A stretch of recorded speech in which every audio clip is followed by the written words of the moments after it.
الرحيم. الحمد لله رب العالمين، والصلاة والسلام على نبي الكريم وعلى آله وصحبه أجمعين. أما بعد، مدخل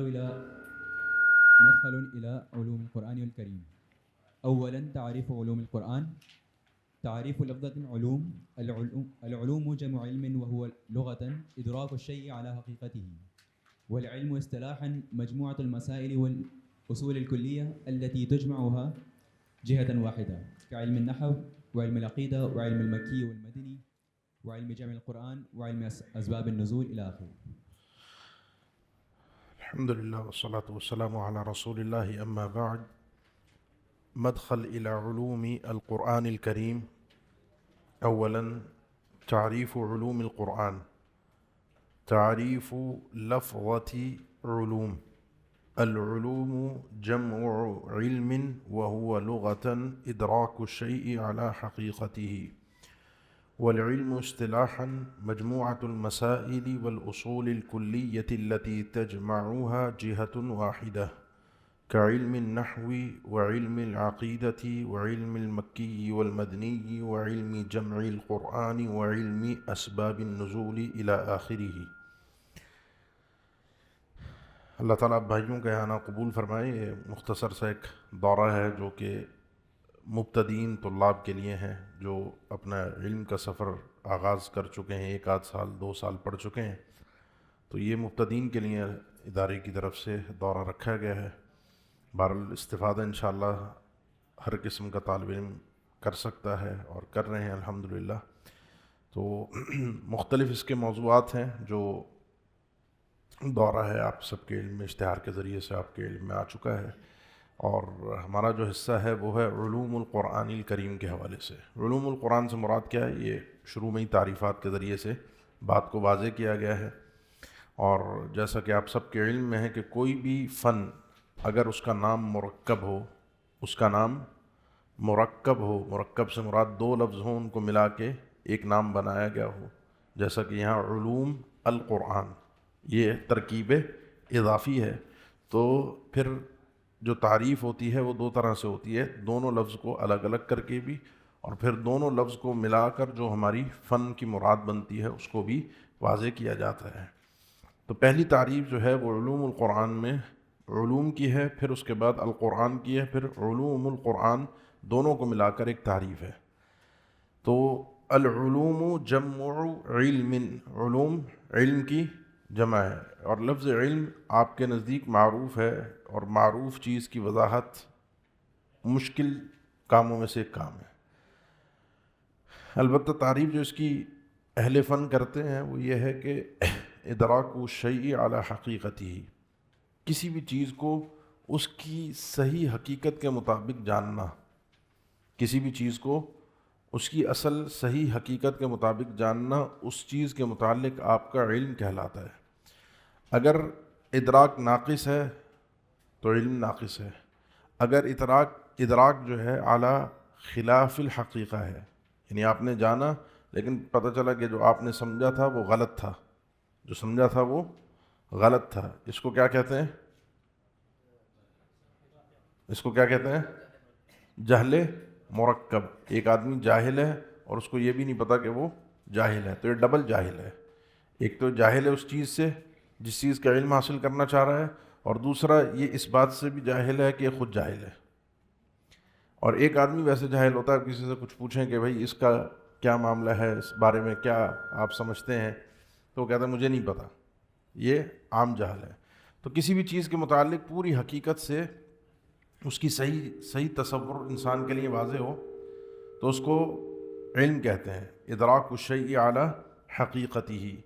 والعلم اصطلاحا، اور اصطلاحی طور پر یعنی جو علوم و فنون کے اندر اہل علم استعمال کرتے ہیں تو اس سے مراد کیا ہوتی ہے؟ اس سے مراد یہ ہوتی ہے مجموعۃ المسائل والاصول الکلیۃ التی تجمعها جہۃ واحدہ. چند مسائل کا مجموعہ، چند مسائل کا مجموعہ، ان کو مجموعہ مانے ان کو اکٹھا کیا گیا ہے. مسائل ہیں جیسا کہ ابھی ہم یہاں پڑھ رہے ہیں، چند ایک مسائل ہیں جو اکٹھے کیے گئے ہیں کہ علوم القرآن، قرآن کیسے ہم تک پہنچا، قرآن کی آیات کتنی ہیں، کون سی مدنی، کیسے مکی، اور اس میں قرآن کے جو 7 احرف ہیں، قرآن میں اور حدیث میں فرق، وحی اللہ تعالیٰ نے کیسے اللہ کے نبی صلی اللہ علیہ وسلم تک کی، یہ ساری ابحاث جو ہیں اس کے حوالے سے ناسخ منسوخ جتنی بھی قرآن مجید کے تعلق سے ہیں، یہ چند مسائل ہیں جن کو اکٹھا کیا گیا ہے، تو یہ ایک علم بن گیا۔ یہ کیا بن گیا؟ ایک علم بن گیا۔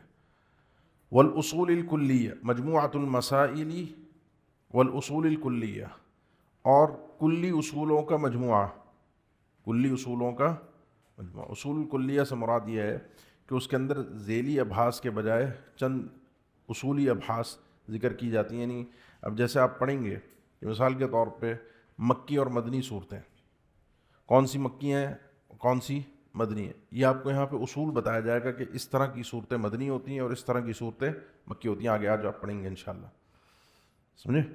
لیکن عملاً کون کون سی مکی ہیں کون کون سی مدنی ہے، یہ یہاں پر بات نہیں ہوگی۔ یہ جب الگ سے علم المکی اور علم المدنی آئے گا تو وہاں تفصیل سے بات ہوگی۔ تو اصولی چند باتیں ہوتی ہیں، سمجھ گئے نا اصولی کا فرق۔ تو آپ کو ساری گن کر نہیں بتائی جائیں گی ایک ایک کر کے ہر آیت، بلکہ آیات کا چند ایک اصولی طور پہ ان کا اس علم کا تعارف جو ہے وہ دے دیا جاتا ہے۔ التی تجمعها جہت واحدہ،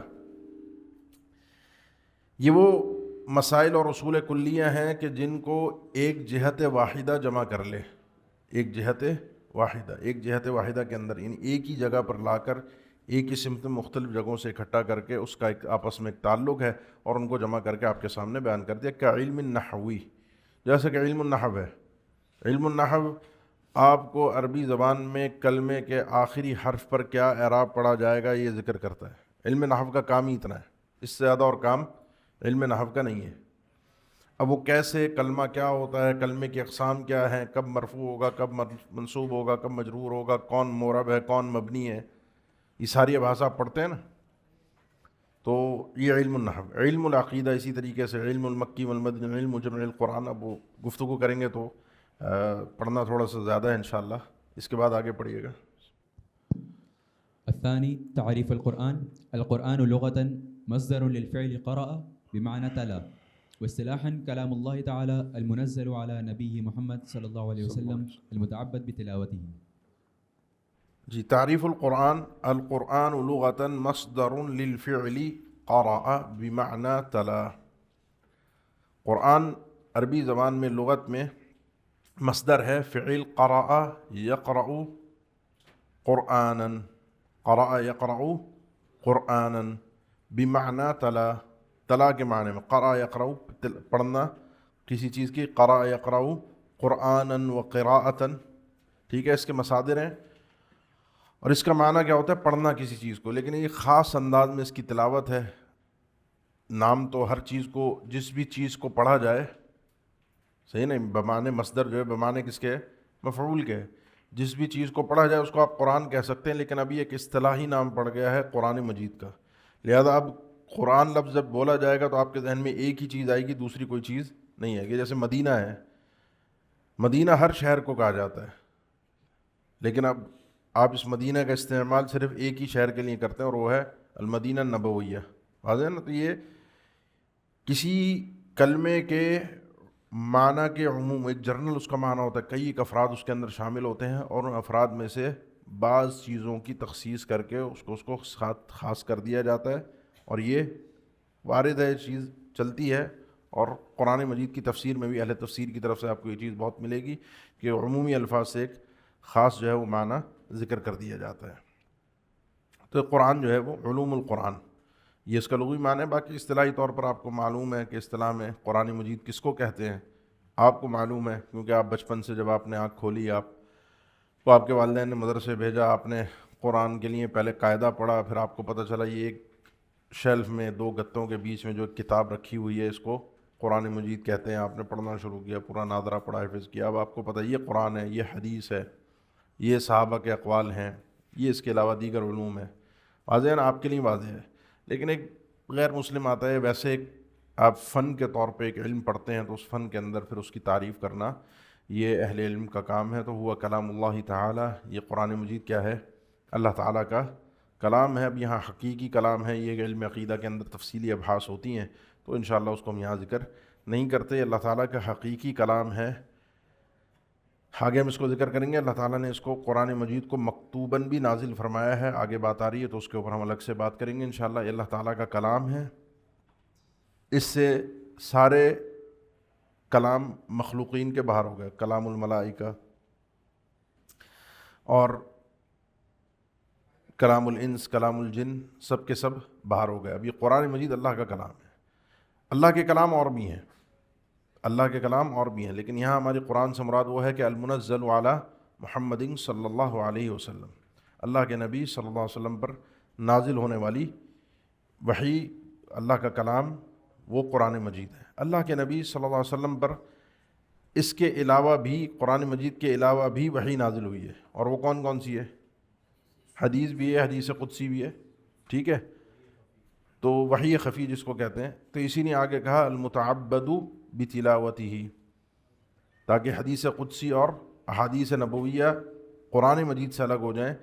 تو کلام اللہ تعالی المنزل علی نبی محمد صلی اللہ علیہ وسلم المتعبد بتلاوتہ، جس کی تلاوت کے ذریعے سے عبادت کی جاتی ہے، جس کی تلاوت کے ذریعے سے عبادت کی جاتی ہے، یعنی قرآن مجید کی جو تلاوت ہے، یعنی اس کا پڑھنا جو ہے، یہ اپنی ذات میں ایک عبادت ہے جس کے ذریعے سے اللہ کا قرب انسان تلاش کرتا ہے۔ خالی پڑھنا، قرآن مجید کا خالی حرف کو پڑھنا، یہ قرآن مجید کے لیے عبادت ٹھہرا۔ باقی اس کے علاوہ آپ احادیث بھی پڑھتے ہیں، آپ حدیث قدسی بھی پڑھتے ہیں، تو اس کے پڑھنے پڑھانے پر اپنا ایک ثواب ہے، سمجھ رہے ہیں نا؟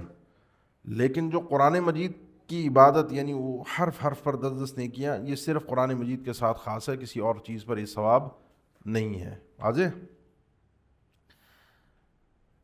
چلیں آگے۔ ثالثا تعريف علوم القرآن. تعريف علوم القرآن باعتباره علما على هذا الفن، العلم الذي يتناول القرآن الكريم من حيث نزوله وجمعه وخصائصه وحقوقه وقراءته وفهمه وبيان معانيه وغيرها على جهة التأصيل. جی تیسرے نمبر پر اب یہ تعریف علوم القرآن، اب اس لفظ کو جمع کر لیا۔ اب ہمارا جو فن ہے جس کو ہم پڑھ رہے ہیں آج، وہ کیا ہے، ہم کیا پڑھیں گے جو آج کی اس کلاس میں؟ تو تعریف علوم القرآن باعتبارہ عالما علی هذا الفن، علوم القرآن کی تعریف کس اعتبار سے اب کر رہے ہیں؟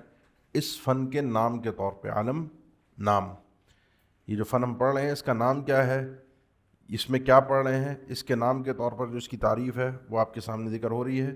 العلم الذي يتناول القرآن الکریم، وہ علم جو شامل ہو، تناول یتناول، شامل ہو، بحث کرتا ہو، گفتگو کرتا ہو، ملتا ہو، وہ علم جو تناول ہو، شامل ہو، گفتگو کرے، بحث کرے قرآن کریم پر۔ اچھا کس اعتبار سے؟ من حیث نزولہ وجمعہ وخصائصہ وحقوقہ وقراءتہ وفہمہ وبیان معانیہ وغیرہا علی جہت التأصیل، کس حیثیت سے قرآن کریم کے اوپر اس فن کے اندر بات ہوگی، یہ علم میں قرآن کریم کا نزول کب شروع ہوا، کب تک ہوا، پہلی آیت کون سی ہے، آخری آیت کون سی ہے، سورتوں کی ترتیب، آیات کی ترتیب، قرآن مجید جمع کیسے ہوا، ہم تک کیسے پہنچا، قرآن کریم کی خصوصیات کیا ہیں جو اس کو دوسروں سے، دوسرے فنون سے، دوسرے علوم سے الگ کرتی ہیں، قرآن کریم کے حقوق کیا ہیں، قرآن کریم کی قراءت، قرآن کریم کا فہم، اس کو سمجھنا کیسے، اس کی تفسیر کیسے ہے، اور بیان و معانی ہی، اس کی قرآن مجید کے معنی کو بیان کرنے کا طریقہ کیا ہے، وغیرہ علی جہت تأصیل۔ اس کے علاوہ دیگر آپ بہت ساری چیزیں پڑھیں گے، لیکن اصولی طور پر بات ہوگی تأصیلاً، اصولی طور پر، فروعی طور پر نہیں۔ اصول اور فروع کا مطلب وہی ہے جو میں نے پیچھے آپ کو بتایا، مکی اور مدنی۔ مکی کون سی ہوتی ہے، مدنی کون سی، اصولی طور پر آپ کو بتا دیں گے۔ اب کون کون سی آیت مدنی ہے، کون کون سی صورت مدنی ہے، کون کون سی، وہ آپ جب بحث میں جائیں گے قرآن مجید کی وہاں پڑھیں گے۔ علوم القرآن میں تأصیلی بات ہوتی ہے، واضح۔ دوسرا یہ جو ہے لفظ الحیث جو ہے، من حیث نزولہ، یہ نحویوں کے نزدیک جو ہے وہ صحیح قول، معتبر قول یہی ہے کہ حیث جو ہے وہ اضافت کے ساتھ ہی استعمال ہوتا ہے۔ حیث جو ہے وہ اضافت، یعنی یہ مضاف ہوتا ہے اور اس کے بعد مضاف الیہ ہوتا ہے۔ اور جمہور اور محققین نحویوں کے نزدیک، متقدمین کے ہاں بھی اصل یہ ہے کہ حیث جملے کی طرف مضاف ہوگا، مفرد لفظ کی طرف مضاف نہیں ہوگا۔ اگر کوئی مفرد لفظ ہوگا بھی تو اس کی تعویل جملے میں کی جائے گی، من حیث۔ اب آگے جو نزول ہے، یہ حیث کا مضاف الیہ ڈائریکٹ نہیں ہے، یہ اب جملہ ہے۔ من حیث نزولہ سے مراد، یعنی من حیث اس کو مبتدا بنائیں، خبر بنائیں، پھر پورا جملہ بنائیں، اور پھر وہ جملہ مضاف الیہ واقع ہوگا حیث کا. سمجھ رہے؟ تو اس لیے نزولہ کا اعراب جو ہے وہ مضاف الیہ مجرور نہیں آئے گا، وہ یا مبتدا آئے گا یا خبر آئے گا، اور مبتدا اور خبر ہونے کے اعتبار سے کیا ہوگا؟ مرفوع ہوگا. واضح؟ راجح نحویوں کے نزدیک یہی ہے. البتہ بعض نحویوں کے نزدیک اس کی اضافت جو ہے وہ مفرد کی طرف بھی حرف، یعنی ایک جملے سے ہٹ کر ایک جو مفرد ہے جس کو حرف کہہ لیں آپ، تو اس کی طرف بھی اس کی اضافت ہو سکتی ہے. لیکن صحیح بات یہ ہے کہ حیثو کی اضافت صرف اور صرف جملے کی طرف ہوتی ہے. تو حقیقتاً جملہ ہو یا پھر اگر کوئی لفظ مفرد ہے تو اس کو تعویل جملہ کر کے مضاف الیہ جملہ بنے گا، اور اعراب جو اس اگلے لفظ کا ہوگا وہ جملے کے اعتبار سے ہوگا، مضاف الیہ کے اعتبار سے نہیں ہوگا. واضح؟ جی. ثانيا موضوع علوم القرآن. موضوع علوم القرآن هو القرآن الكريم من أي ناحية من النواحي المذكورة في التعريف المذكور. یہ ایک سوال پیدا ہوتا ہے ہر ایک شخص کے ذہن میں. ویسے ماشاء اللہ ہمارے کچھ چھوٹے طلبہ بیٹھے ہیں چھوٹی عمر کے، کیا ہے، کیا پڑھیں گے، کیا ٹاپک ہے، اس میں کیا پڑھنے کو ملے گا، کس موضوع پر بات ہوگی. تو وہ موضوع تو تعریف سے ویسے کلیئر ہی ہو گیا، لیکن پھر بھی الگ سے اس کو ذکر کیا کہ موضوع جو ہے موضوع علومی القرآن ہوا القرآن الکریم. اس کا موضوع قرآن کریم ہے، ٹاپک قرآن کریم، لیکن کس حیثیت سے؟ من ای ناحیت من النواحی المذکورۃ فی التعریف المذکور. جو اوپر مذکور تعریف ہے آپ کے سامنے، اس تعریف کے اندر جو چیزیں مذکور ہیں، جو نواحی، ناحیہ، جو جہات، جس جانب سے باتیں کی گئی ہیں، وہ ساری انواع علوم القرآن کہلاتی ہیں. ان کے اوپر گفتگو ہوگی. موضوع کیا ہے؟ مثال کے طور پہ جمع القرآن الکریم. موضوع کیا ہے؟ خصائص القرآن الکریم. موضوع کیا ہے؟ اسباب نزول القرآن الکریم. موضوع کیا ہے؟ قرآن کریم کے حوالے سے اعجاز قرآن الکریم. یہ مختلف اس کے ان ٹاپکس پر بات ہوگی قرآن کریم کے اصولی اعتبار سے، چند ایک جو، تاکہ آپ قرآن مجید علمی اعتبار سے کیسے سمجھ سکتے ہیں، علمی اعتبار سے آپ کیسے سمجھ سکتے ہیں. جی. ثالثا ثمرة دراسة علوم القرآن. لدراسة علوم القرآن الكريم ثمرات عديدة، منها الأول الاطلاع على جهود سلف الأمة وعلمائها وما بذلوه من خدمة للقرآن الكريم في علومه ومعارفه. الثاني معرفة تفسير القرآن الكريم وإدراك مواطن العبر والحجج والأحكام فيه، ومن ثم العمل به. الثالث الرد على شبهات المبطلين ومطعنهم في القرآن الكريم وتأويله. جی. تیسرا ہے ثمرات دراست القرآن الکریم. سوال یہ ہے، سب کچھ سمجھ لیا، مجھے فائدہ کیا ہوگا پڑھ کے؟ یہ جو میں پڑھ رہا ہوں اس کا مجھے کیا فائدہ ہوگا، مجھے کیا سیکھنے کو ملے گا اس میں؟ تو بہت سارے فائدے ہیں. لدراست علوم القرآن الکریم ثمرات عدیدہ. علوم القرآن کے دراسہ پڑھنے کے ثمرات، ثمرہ پھل کو بولتے ہیں نا، نتیجے کو، بہت سارے، عدیدہ بہت سارے نتائج ہیں، اس کے بہت سارے فوائد ہیں. منہا، ان میں سے 3 آپ کے سامنے ذکر کیے. جب آپ پڑھیں گے علوم القرآن، قرآن کی بات نہیں ہو رہی، علوم القرآن، علم المکی والمدنی، علم اسباب النزول، یہ جو اس پر مختلف کتابیں لکھی ہیں، یا علوم القرآن پر جو آگے جن کتابوں کا ہم تذکرہ کریں گے، جب آپ پڑھتے ہیں تو آپ کو سب سے پہلی چیز یہ ملتی ہے الاطلاع علی جہود سلف الامہ وعلمائہا. آپ کو یہ پڑھنے کو ملتا ہے، اطلاع ملتی ہے کہ جو آپ کی امت کے سلف، نیک لوگ پیچھے گزرے ہیں، سلف گزرے ہوئے نیک لوگ، ان کی محنت ہے. علی جہود سلف الامہ وعلمائہا، علماء الامہ کی محنتیں، انہوں نے اتنی محنت کی جب یہ دین پکا پکایا ہم تک پہنچا.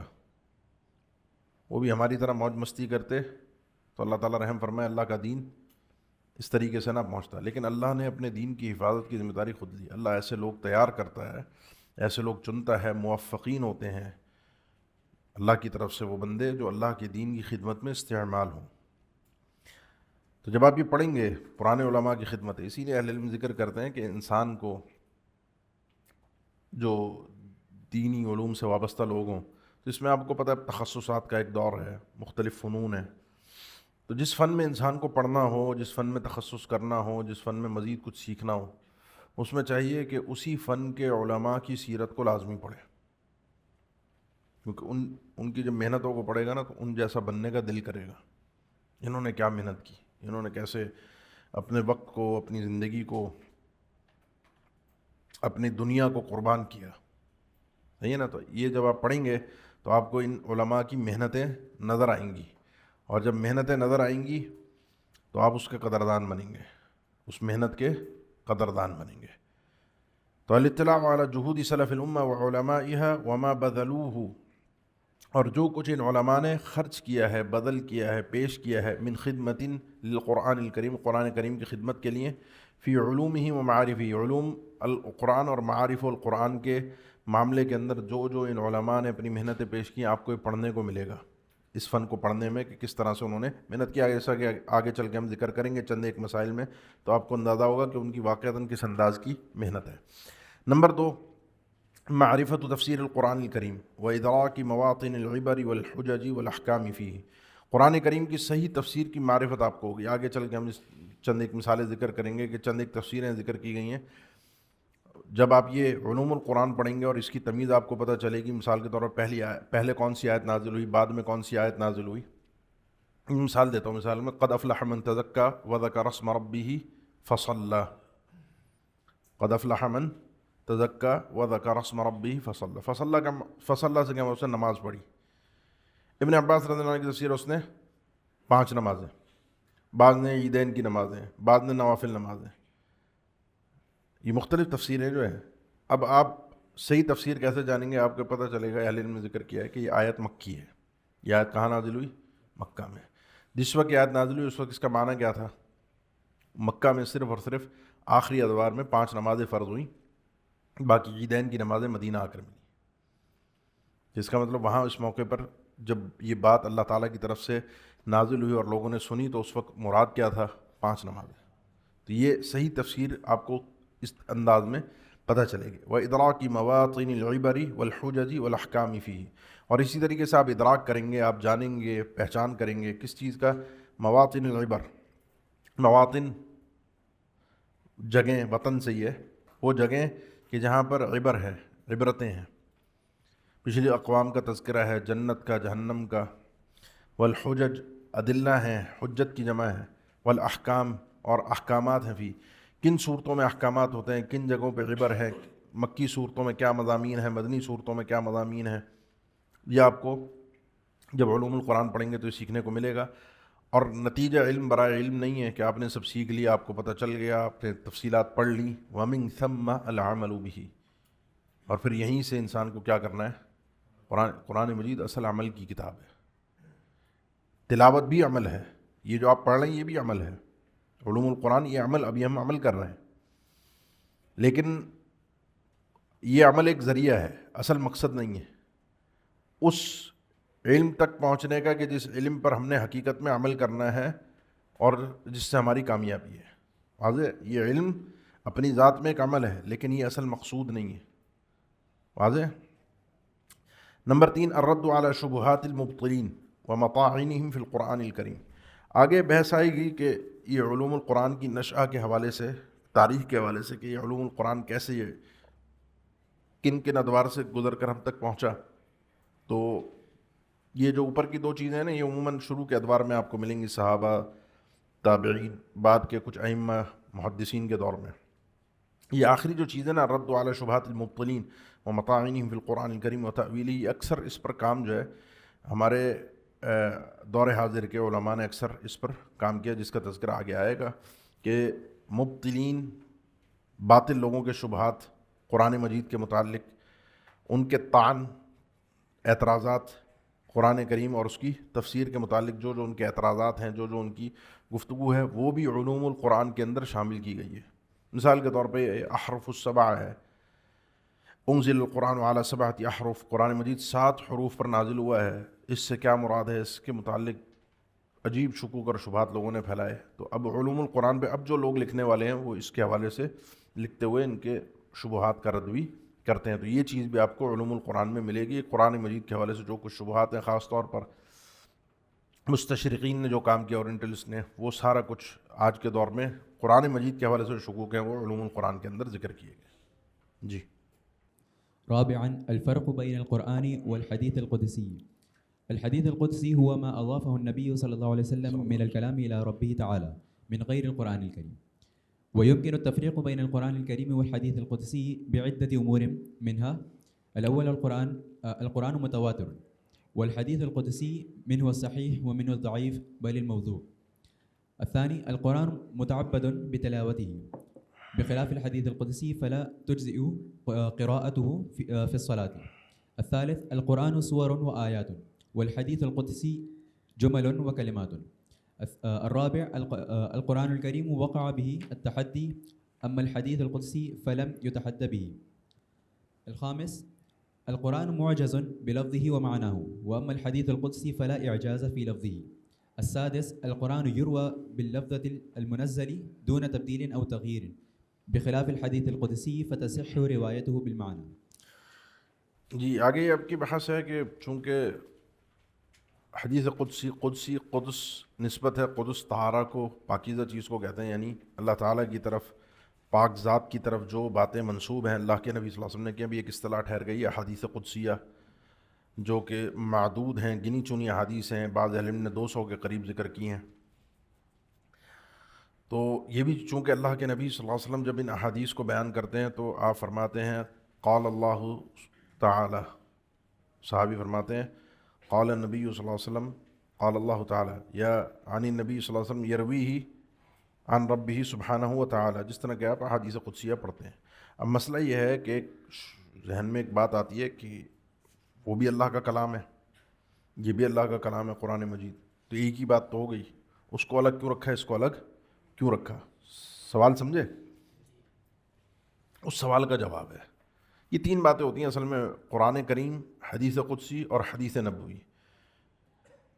تینوں چیزوں میں جوہری فرق جو ہے وہ ایک بنیاد ہے، اور وہ یہ ہے کہ یہ تو ساری چیزیں تفصیل میں آپ نے پڑھ لی، مصدر کے اعتبار سے، تحدی کے اعتبار سے، تعبد کے اعتبار سے، نقل کے اعتبار سے، یا اپنا واسطے کے اعتبار سے، واسطہ جبرائیل ہیں، تحدی ہے، نقل تواتر ہے، اور مصدر کے اعتبار سے کہ اللہ تعالیٰ کی طرف سے ہیں. قرآن مجید کا مصدر جو ہے جہاں سے آیا ہے اللہ تعالیٰ کی طرف سے آیا ہے. تینوں چیزیں اللہ کی طرف سے ہیں، قرآن بھی، حدیث قدسی بھی، اور حدیث نبوی بھی. صحیح ہے؟ قرآن کریم کا لفظ اور معنی دونوں اللہ کی طرف سے ہیں، یعنی اس کے لفظ میں روایہ بالمعنی بھی نہیں ہو سکتی. قرآن مجید کے الفاظ میں روایہ بالمعنی نہیں ہو سکتی، الا یہ کہ وہ الفاظ اللہ تعالیٰ نے بالمعنی جو ہے وہ روایت اللہ کی طرف سے نازل ہوئے ہیں. یا ایھا الذین آمنوا ان جاءکم فاسق بنبأ فتبینوا فتثبتوا، یہ دونوں روایات موجود ہیں اور یہ دونوں اللہ کی طرف سے نازل کردہ ہیں اور دونوں بالمعنی ہیں. بات سمجھ رہے ہیں؟ وہ اللہ کی طرف سے نازل کردہ ہو تو وہ لفظ بھی ہے اور معنی بھی ہے. ان ناشئۃ اللیل ہی اشد وطئا واصوب قیلا، سیدنا انس بن مالک کی قرأت میں واصوب قیلا، ان سے کہا کہ واقوم قیلا، انہوں نے کہا واصوب قیلا، یہ بھی قرآن مجید کی قرأت ہے، اللہ کی طرف سے نازل شدہ ہے. بات دونوں کا معنی اصوب اور اقوب ایک ہی ہے. تو یہ نازل شدہ ہے، یہ الفاظ بھی، اقوام بھی، اصوب بھی اللہ کی طرف سے نازل کردہ ہے. فتبینوا فتثبتوا یہ بھی اللہ کی طرف سے نازل کردہ ہے، یہ روایت بالمعنی نہیں ہے. واضح ہو گیا؟ جو بنیاد جوہری فرق ہے وہ یہ ہے کہ حدیث قدسی میں اختلاف ہے اہل علم کا کہ کیا اس کے الفاظ اللہ تعالیٰ کی طرف سے ہیں یا اس کے الفاظ اللہ کے نبی صلی اللہ علیہ وسلم کے اپنے ہیں. اگر اس کے الفاظ اپنے ہیں تو یہ قرآن کے ساتھ حدیث قدسی کی مشابہت آ جاتی ہے، اور اگر حدیث قدسی کے الفاظ اللہ کے نبی صلی اللہ علیہ وسلم کے تو اس کی مشابہت زیادہ حدیث نبوی کے ساتھ آ جاتی ہے. بات سمجھ رہے ہیں؟ حدیث نبوی، حدیث قدسی، قرآن کریم تینوں اللہ کی طرف سے ہیں. قرآن کریم لفظاً و معناً اللہ تعالیٰ کی طرف سے ہے. احادیث نبویہ بالاتفاق معناً اللہ کی طرف سے ہیں، لفظاً اللہ کے نبی صلی اللہ علیہ وسلم کے الفاظ ہیں بالاتفاق. حدیث قدسی اس کا معنی اللہ کی طرف سے اتفاقاً، اس کے الفاظ کیا اللہ تعالیٰ کی طرف سے ہیں یا اللہ کے نبی صلی اللہ علیہ وسلم کی طرف سے ہیں؟ سمجھ رہے ہیں فرق؟ یہ علم کا اختلاف ہے اور یہ بڑا ایک دقیق اختلاف ہے. اس میں جس بات کی طرف اطمینان ہوتا ہے اور جس کو اکثر علم نے ذکر کیا وہ یہ ہے کہ اس کے الفاظ اللہ تعالیٰ کی طرف سے نہیں ہیں، اسی لیے اس کی روایہ بالمعنی بھی جائز ہے.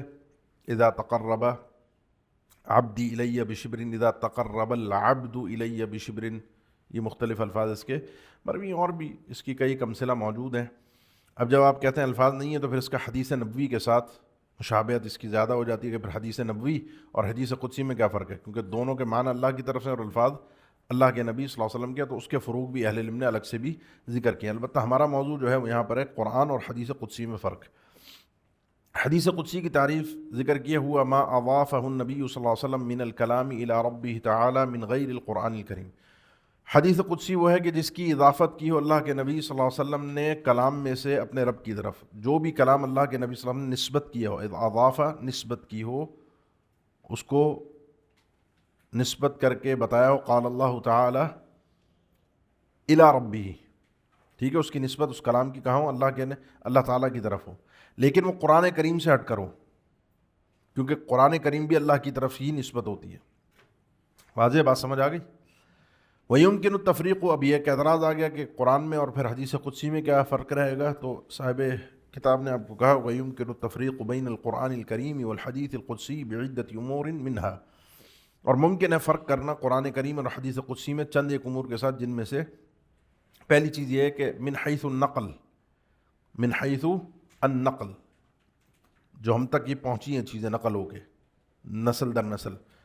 تو قرآن کریم جو ہے القرآن متواتر والحدیث القدسی منہ الصحیح ومنہ الضعیف بل الموضوع. قرآن کریم پورا کا پورا متواتر ہے. تواتر کا مطلب یہ ہے کہ عقلی طور پر اس میں کوئی چیز ضعیف نہیں ہے، کوئی چیز قابل شبہ نہیں ہے. واضح؟ حدیث قدسی کے اندر تواتر بھی ہے، غیر تواتر بھی ہے، اور غیر تواتر آ جائے تو اس کے اندر صحت اور ضعف کا مسئلہ بھی آتا ہے. اور ایسا ہے کچھ ایک ایسی حدیثیں ہیں جو سنداً ضعیف ہیں، لیکن آگے چل کے وہ اللہ کے نبی صلی اللہ علیہ وسلم تک جب پہنچتی ہے اس کی سند، تو اس میں آتے ہیں یرویہ عن ربہ سبحانہ وتعالی. تو من حیث النقل یہ ایک فرق ہے، قرآن کریم میں کوئی ایک بات ضعیف نہیں ہے. نمبر 2 من حیث التعبد القرآن متعبد بتلاوتہ بخلاف الحدیث القدسی فلا تجزئ قراءته فی الصلاۃ. قرآن کریم متعبد بتلاوتہ، اس کی تلاوت کے ذریعے سے اللہ تعالیٰ کی عبادت کی جاتی ہے. یعنی آپ جب پڑھتے ہیں الحمدللہ رب العالمین تو الف اور لام پر 10 نیکیاں آپ کو حمد حا میم دال 10 نیکیاں ملتی ہیں. حدیث قدسی جب آپ اس طرح سے تلاوت کرتے ہیں تو اس میں کوئی ثبوت نہیں ہے کہ اس کے ایک ایک حرف پر پڑھنے پر علم کا ثواب ہے، سیکھنے کا ثواب ہے، وہ اپنا ایک ثواب ہے، لیکن تلاوت کا ایک اپنا ثواب ہے. نمبر 1. نمبر 2 قرآن مجید کی تلاوت نماز میں فَقْرَؤْا مَا تَيَسَّرَ مِنْهُ لازمی قرار دی گئی ہے. واضح؟ اب وہ جو قرآن کریم کی تلاوت ہے تو وہی ہوگی، حدیث قدسی کی تلاوت نہیں ہوگی، اور یہ بالاتفاق ہے، یہ بالاتفاق ہے.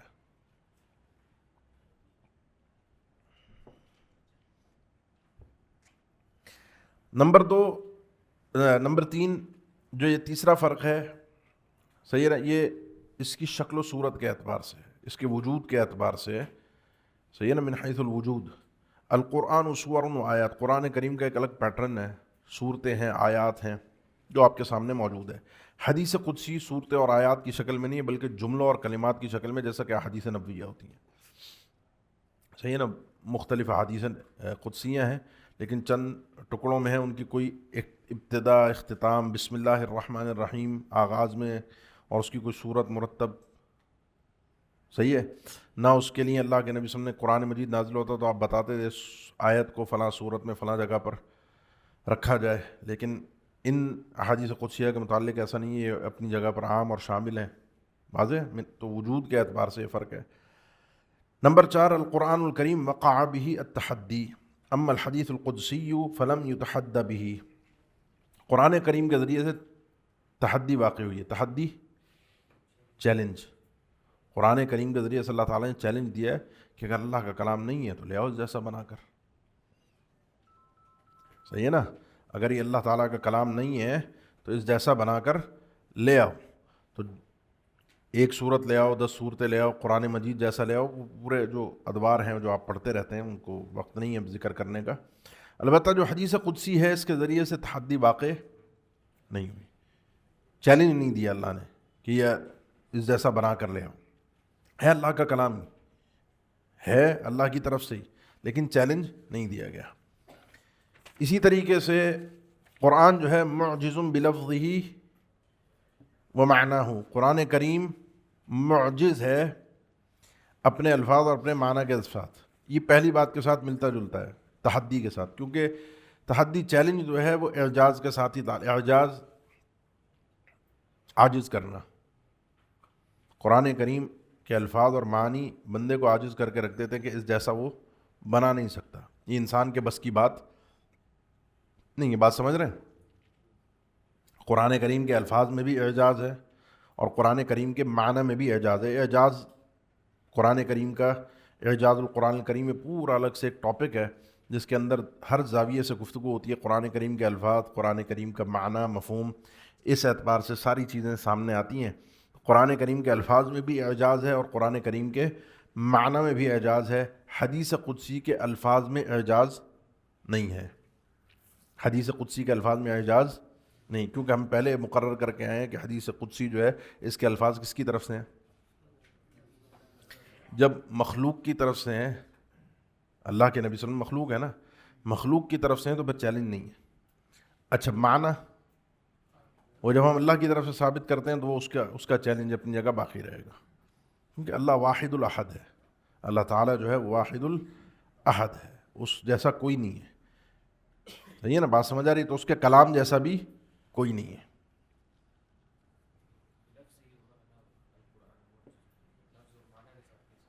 قرآن لفظ اور معنی کے ساتھ معجز کیسے؟ بھائی نے سوال کیا، میں نے کہا پورا ایک فن ہے اعجاز القرآن الکریم. اور آپ کو میں نے پچھلے سال پڑھایا بھی تھا کہ الفاظ کی فصاحت اور بلاغت، وہ ایک اپنی جگہ پر چیلنج جو بار بار آتا ہے کہ اس جیسا بنا کر لے آؤ. وہ چند الفاظ کا مرکب نہیں ہے، وہ عرب کو پتہ تھا، وہ پڑھے لکھے لوگ تھے تو ان کو پتہ تھا چند الفاظ کا مجموعہ نہیں ہے، اس کے اندر پورے فصاحت اور بلاغت کے پیرائے کو پورا شامل رکھا گیا. اور معنی کے اعتبار سے قرآن کریم نے جو ماضی اور مستقبل کی خبریں دیں وہ معنی ہے نا. پچھلے ادوار میں یہ ہوا تلک من انباء الغیب نوحیہ الیک ما کنت تعلمها انت ولا قومک من قبل هذا. آپ کو علم ہی نہیں تھا ان خبروں کا، یہ جو گفتگو ہو رہی ہے، نہ آپ کو نہ آپ کی قوم کو. تو یہ جو بات لائی جا رہی ہے اس کا مطلب یہ ہے کہ اس طرح سے انسانوں کے بس کی بات نہیں ہے کہ اتنی پرفیکٹ تفصیل کے ساتھ بات نقل کی جائے. نوح علیہ السلام کے زمانے میں کیا ہوا، کشتی میں کیا باتیں ہوئیں، کون کون سوار ہوا، نوح علیہ السلام کی اپنی بیٹے سے کیا بات ہوئی، یہ بات آگے نسل در نسل لوگوں نے، انسانیت نے روایت نہیں کی. اب یہ جو بات کی جا رہی ہے یہ ایک اس ذات کی طرف سے کی جا رہی ہے جس نے اس کلام کو اس وقت سنا، اور وہ رب العالمین ہے. اسی طریقے سے مستقبل کی خبریں دی گئیں. الف لام میم غلبت الروم فی ادنی الارض وهم من بعد غلبهم سیغلبون فی بضع سنین، کہ رومی مغلوب ہو گئے لیکن چند سالوں بعد یہ دوبارہ غالب آئیں گے. مکہ میں یہ صورت نازل ہوئی اور ایسے ہی وہ چند سالوں کے بعد رومی دوبارہ غالب آ گئے. یعنی قرآن نے معنی کے اعتبار سے جو بات بتائی کہ ایسا ہوگا، چند سالوں کے بعد ویسا ہوا. یہ تکے اور تخرصات نہیں تھے. واضح؟ چھٹی چیز، القرآن یروى باللفظ المنزل دون تبدیل او تغییر بخلاف الحدیث القدسی فتصح روایته بالمعنى. قرآن کریم روایت جو کیا جاتا ہے وہ لفظ منزل کے ساتھ، جو الفاظ قرآن مجید کے نازل ہوئے ہیں اسی طرح، جس طور کہ جیسے میں نے ابھی شروع میں وضاحت کی، بغیر کسی تبدیل اور تغییر کے. کوئی چینجنگ کوئی بھی نہیں کر سکتا، صحابی بھی نہیں کر سکتا، ٹھیک ہے نا، اللہ کے نبی صلی اللہ علیہ وسلم بھی نہیں کر سکتے. وَلَوْ تَقَوَّلَ عَلَيْنَا بَعْضَ الْأَقَاوِيلِ لَأَخَذْنَا مِنْهُ بِالْيَمِينِ ثُمَّ لَقَطَعْنَا مِنْهُ الْوَتِينَ. اللہ کے نبی صلی اللہ علیہ وسلم اگر اپنی طرف سے ہماری طرف کوئی بات پیش کریں گے، ہماری طرف نسبت کر کے، اللہ نے فرمایا ایسا ممکن نہیں ہے کہ ہم آپ کچھ پہ چھوڑ دیں. اور یہ جو 7 حروف والی آگے ہم بات کریں گے، اللہ کے نبی صلی اللہ علیہ وسلم نے فرمایا، صحیح بخاری کی حدیث ہے، جب جبرائیل امین نے مجھ پر وحی آئی قرآن مجید کی، تو میں نے ان سے اس میں حروف کے اضافے کی استدعا کی کہ اس میں نے طلب کیا کہ اس میں مزید حروف پر اس قرآن مجید کو نازل کیا جائے. تو مزید حروف پر اس قرآن کو نازل کیا گیا اور میں اضافہ مانگتا رہا حتیٰ کہ 7 احرف تک یہ قرات پہنچی. یعنی یہ جو 7 حروف ہیں یہ بھی اللہ کے نبی صلی اللہ علیہ وسلم نے اپنی طرف سے نہیں کیے بلکہ طلب کیا اور اس کو وحی کے ذریعے سے ہی حاصل کیا کہ اس میں کوئی تبدیلی کی گنجائش، نہ کمی نہ اضافہ، نہ کمی اور نہ اضافہ. البتہ حدیث قدسی جو ہے اس کی روایت بالمعنی جائز ہے، اور روایت بالمعنی کے اپنے ایک اصول ہیں جو محدثین نے ذکر کیے ہیں، ٹھیک ہے نا. ان میں 2 شرائط ہیں روایت بالمعنی کرنے کی، جو حدیثوں کے لیے وہ حدیث قدسی کے لیے. نمبر 1، وہ الفاظ متعبد بہا شرعاً نہ ہوں. وہ الفاظ متعبد بہا یعنی اذان کے جیسے الفاظ ہیں، نماز کے الفاظ ہیں، اب اذان کے الفاظ حدیثوں میں ہے نا، اللہ اکبر اللہ اکبر اللہ اکبر اللہ اکبر اشہد ان لا الہ الا اللہ، تو یہ الفاظ جو ہے وہ روایت کرتے ہوئے کوئی شخص بالمعنی روایت کر دے، اس کا جواز نہیں ہے حدیثوں میں بھی اور حدیث قدسی میں بھی۔ اور جو دوسری شرط ہے وہ یہ ہے کہ وہ عالم ہو ان الفاظ اور معانی کا جن کے ساتھ وہ روایت بالمعنی کر رہا ہو، یعنی ایسے الفاظ کو نہ تبدیل کر دے، ایسے حروف کو نہ چینج کر دے کہ جس سے معنی تبدیل ہو رہا ہو اور اس کو پتہ ہی نہ ہو۔ جو یہ کام کرنے والا راوی ہے اس کو ان سب چیزوں کا علم ہو تو جائز ہے، ورنہ ہم جیسے لوگوں کے لیے اعلی الاطلاق نہیں ہے کہ اپنی مرضی آئی اور روایت بالمعنی کر دیا۔ اس کو نہ ہٹا لیں، اس کو کب کو ہٹا لیجیے گا۔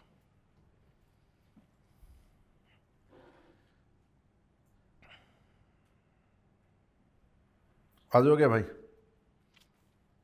آگے پڑھیے گا۔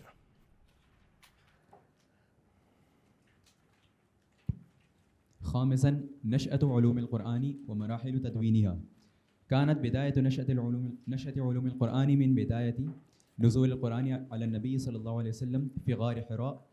حينها بدأت العلوم المرتبطة بالقرآن بالظهور شيئا فشيئا حتى تشكلت وتوسعت وتكاملت، وقد مرت علوم القرآن بمرحلتين أساسيتين. المرحلة الأولى مرحلة الروايات الشفهية، وقد تشكلت هذه المرحلة في الطبقات الثلاثة الأولى، وهي الطبقة الصحابة، الطبقة التابعين، طبقة أتباع التابعين. فكانوا يتناقلون الروايات الشفهية، وفي أثناء هذه المرحلة بدأت المرحلة الثانية، وهي المرحلة الثانية مرحلة تدوين علوم القرآن، وقد تشكلت على ثلاث صور، وهي التدوين على شكل علوم مفردة. الثاني التدوين في مصنفات خاصة جامعة. التدوين في العصر الحديث. نشأت علوم القرآن ومراحل تدوینها. علوم القرآن کی نشأہ کہتے ہیں کہ کسی چیز کا پروان چڑھنا، اردو میں جیسے ہم کہتے ہیں نا بچہ پیدا ہوا پھر پھلا پورا بڑا جوان ہوا، تو اس طرح یہ علم کس طرح آغاز سے سٹارٹ ہوا اور ہم تک پہنچا، اس کی تدوین کہتے ہیں لکھنے کو، تدوین کے مراحل کن کن مراحل سے گزر کر یہ علم لکھ کر ہم تک محفوظ ہو کے پہنچا۔ یہ علوم القرآن کی بات ہو رہی ہے، قرآن مجید کی بات نہیں ہو رہی۔ كانت بدايات نشأة علوم القرآن من بداية نزول القرآن على النبي صلی اللہ علیہ وسلم في غار حراء. علوم القرآن کی نشأہ جو آغاز ہوا اس کی بھی بدایت جو ہے وہ نزول قرآن کے ساتھ ہے، جیسے قرآن کا نازل شروع ہوا غار حراء میں، ویسے ہی جو ہے وہ کیا علوم القرآن کا باب بھی شروع ہوا، کیونکہ علوم القرآن سارے کے سارے قرآن سے۔ غار حراء کے اندر اللہ کے نبی پہلی وحی نازل ہوئی، وہ سیدہ عائشہ رضی اللہ تعالیٰ عنہ کی صحیح بخاری میں حدیث ہے پوری ایک تفصیلی پہلی وحی کے متعلق۔ اب وہ ایک علوم القرآن کیا ہے کہ یہ آیت کس طرح سے نازل ہوئی، اس کا سبب کیا تھا، کوئی سبب تھا یا نہیں تھا، کیا گفتگو ہوئی، کیا کیفیت تھی۔ علوم القرآن کے اندر آیات کے متعلق اسی طرح گفتگو ہوتی ہے، تو وہ حدیث جو ہے وہ علوم القرآن سے تعلق رکھتی ہے، اور اس کا ذکر کب سے ہے؟ غار حراء سے۔ حینها بدأت العلوم المرتبطة بالقرآن بالظہور شیئا فشیئا، اسی وقت سے یہ علوم کا آغاز ہوا جو کہ قرآن کریم کے ساتھ ملے ہوئے مرتبط ہیں۔ بدأت العلوم المرتبطة بالقرآن بالظہور شیئا فشیئا، تھوڑا تھوڑا کر کے جیسے جیسے قرآن کریم نازل ہوتا گیا ویسے ویسے ان علوم کا معاملہ بھی مکہ میں تھے تو وہ ایک الگ علوم تھے، مدینہ میں آئے تو یہ علوم کا ایک فرق آ گیا، علم المکی اور علم المدنی، واضح۔ حتی تشکلت و توسعت و تکاملت، یہاں تک کہ یہ علوم جو ہے وہ تشکیل پا گئے، ان میں وسعت ہو گئی اور مکمل ہو گئے۔ یعنی قرآن کریم کے نزول کے ساتھ آغاز ہوا بالکل چھوٹا چھوٹا مختصر، یہاں تک کہ پھر یہ پورا اس کی سیٹنگ بنی، اس کی وسعت ہوئی اور بالکل یہ پوری طرح سے سیٹنگ کے ساتھ آ گئے، اور آگے اس کو ذکر کرتے ہیں وقد مرت علوم القرآن بمرحلتین اساسیتین، دو بنیادی مرحلوں سے یہ علم گزرا ہے۔ پہلا مرحلہ جو ہر علم کے اندر رہا ہے مرحلۃ روایات الشفہیہ، وہ روایات جو زبان شفہیہ، صحیح ہے نا، زبان در زبان سینہ بسینہ چلیں اور لکھی ہوئی نہیں تھیں. صحابہ نے اللہ کے نبی صلی اللہ علیہ وسلم سے سنا, تابعین نے صحابہ سے سنا کہ ایسے ہوا تھا, یہ آیت ایسے نازل ہوئی تھی, ان لوگوں نے سوال کیا تھا, اس آیت کا یہ معنی ہے, اس آیت کا یہ مفہوم ہے. تو وقت تشکلت هذه المرحلة في الطبقات الثلاثة, یہ جو مرحلہ ہے شفہیہ کا, یہ 3 طبقوں کے اندر جا کر سیٹ ہوتا ہے. اس کی تشکیل ہوتی ہے پوری کی پوری 3 مرحلوں کے اندر, جن میں ایک طبقہ صحابہ ہے, پھر طبقہ تابعین, پھر طبقہ اتباع التابعین. یہ 3 طبقوں تک ہی زیادہ تر سارے علوم جو ہیں وہ شفہی چلے. حدیث کا بھی یہی احوال رہے, اور قرآن مجید تو اللہ کے نبی صلی اللہ علیہ وسلم کے دور میں ہی مدون ہوا, اس کی تاریخ آگے آ رہی ہے. لیکن علوم القرآن وہ بھی زبانی چلے, اور وہ پھر حدیث اور تفسیر کی جب تدوین شروع ہوئی تو اس کے اندر تدوین میں آنا شروع, لکھنے میں, ورنہ پہلے زبانی تھے. اسی لیے جو اگلا مرحلہ آ رہا ہے فکانوا یتناقلون الروایات الشفہیہ, وہ صحابہ تابعین اور تبع تابعین کیا کرتے تھے, تناقل, نقل کرتے تھے ایک دوسرے کو روایات زبانی.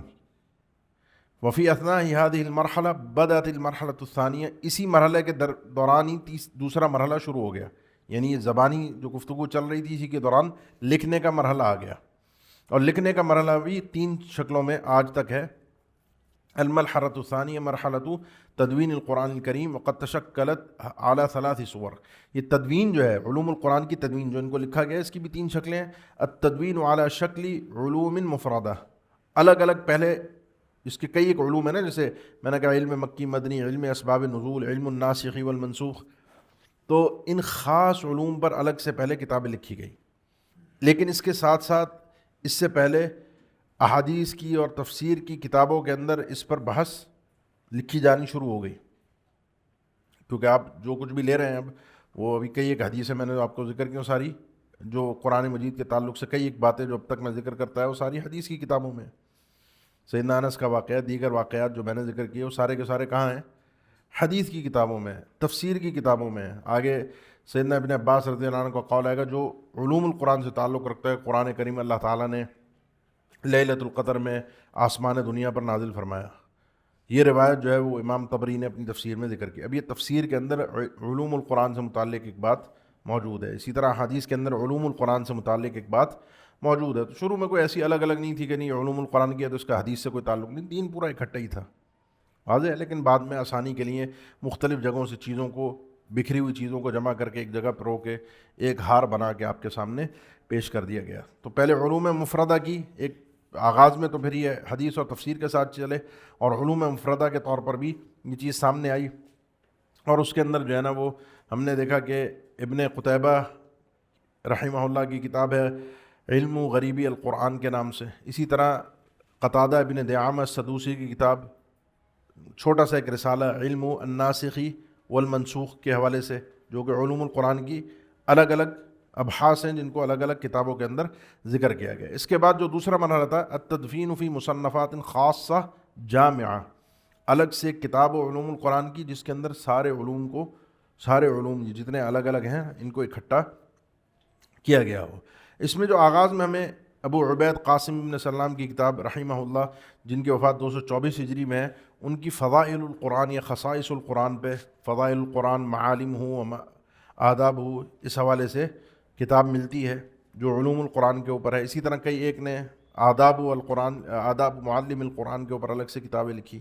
لیکن اس میں جو 2 کتابیں نا بڑی مشہور, جاندار اور شاندار کتابیں ہیں, وہ امام زرکشی کی ہے, 794 ہجری میں ان کی وفات ہے, 794 امام زرکشی کی.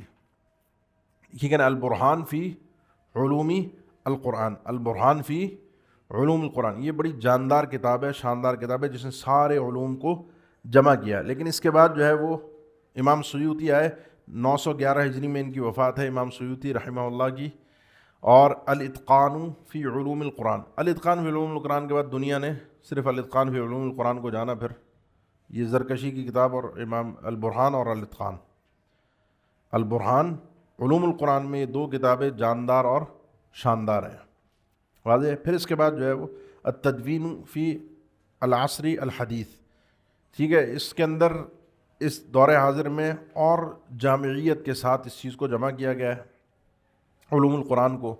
اور اس کے اندر وہ جو بات پیچھے آئی تھی نا کہ شبہات، ان کے اعتراضات، ان کے جوابات قرآن مجید پر، علوم القرآن پر، اس دور میں اس کا اہتمام زیادہ کیا گیا، کیونکہ باتیں تو وہی ہیں نا، قرآن مجید میں اب کوئی نئی چیز تو نہیں ہونی، تو وہ جو امام سیوطی نے جو جمع کیا ہے بس وہی ہے، لیکن اس کے بعد جو آج دور حاضر میں لکھا جا رہا ہے اس مزید مرتب کچھ ان اعتراضات کے جوابات، کچھ ان چیزوں کا اضافہ جو ہے وہ کیا جا رہا ہے۔ تو اس میں ایک کتاب ابھی علم میں آئی تھی رمضان میں، لے نہیں سکا میں، مساعد الطیار، شیخ مساعد الطیار حفظہ اللہ کی کتاب ہے، علوم القرآن پر، 3 جلدوں میں آئی ہے، بہت ہی جامع، میں نے دیکھی نہیں ہے، اس کی تعریف ہی سنی ہے۔ تو اسی طرح مناہل العرفان فی علوم القرآن، مناہل العرفان فی علوم القرآن، معاصرین میں سے زرقانی ہیں، ان کی یہ کتاب ہے۔ تو یہ ایک جامعیت یہ کتابیں جو ہے وہ اپنے اندر رکھتی ہیں۔ جی الوحی اولا تعریف الوحی. الوحی لغة الإعلام الخفي السريع أو لقاء علم في خفاء أو سرعة، ومما يصدق عليه المعنى اللغوي في القرآن الكريم. الأول وحي الله لبعض البشر من غير الأنبياء، قال تعالى وأوحينا إلى أم موسى أن أرضعيه. الثاني وحي الله لملائكته، قال تعالى إذ يوحي ربك إلى الملائكة أني معكم فثبتوا الذين آمنوا.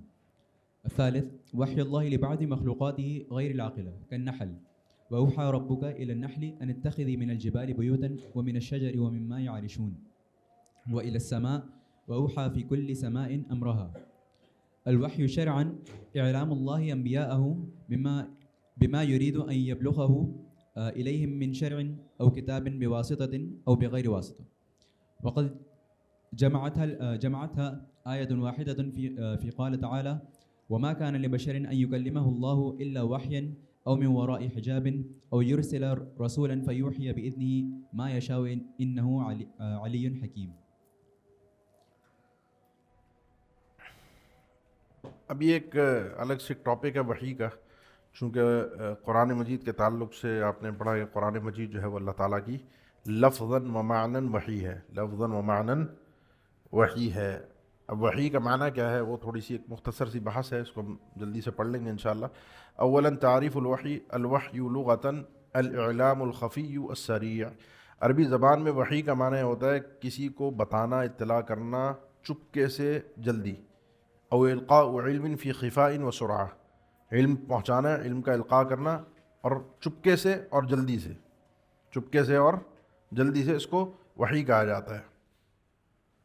تو اس میں جو ہے وہ جو لغوی اس معنی کے اعتبار سے قرآن مجید میں ہم دیکھتے ہیں کہ اس لفظ کا استعمال وحی کا لغوی معنی کے اعتبار سے چند جگہوں پر ہوا ہے، وَمِمَّا يَصْدُقُ عَلَيْهِ الْمَعْنَى اللُّغَوِيُّ فِي الْقُرْآنِ الْكَرِيمِ، اور یہ لغوی معنی جو قرآن کریم میں جہاں جہاں لفظ وحی ہے اس پر صادق آتا ہے، یہ والا معنی چپکے سے خبر دینا۔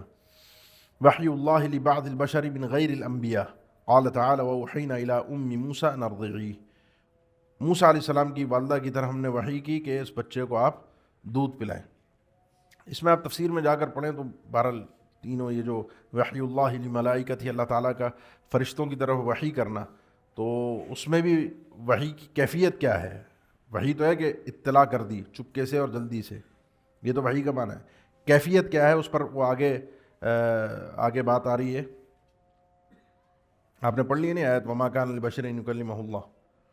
اب یہ وحی کی کیفیت کے اوپر بات ہے، وحی کی کیفیت کے اوپر بات ہے۔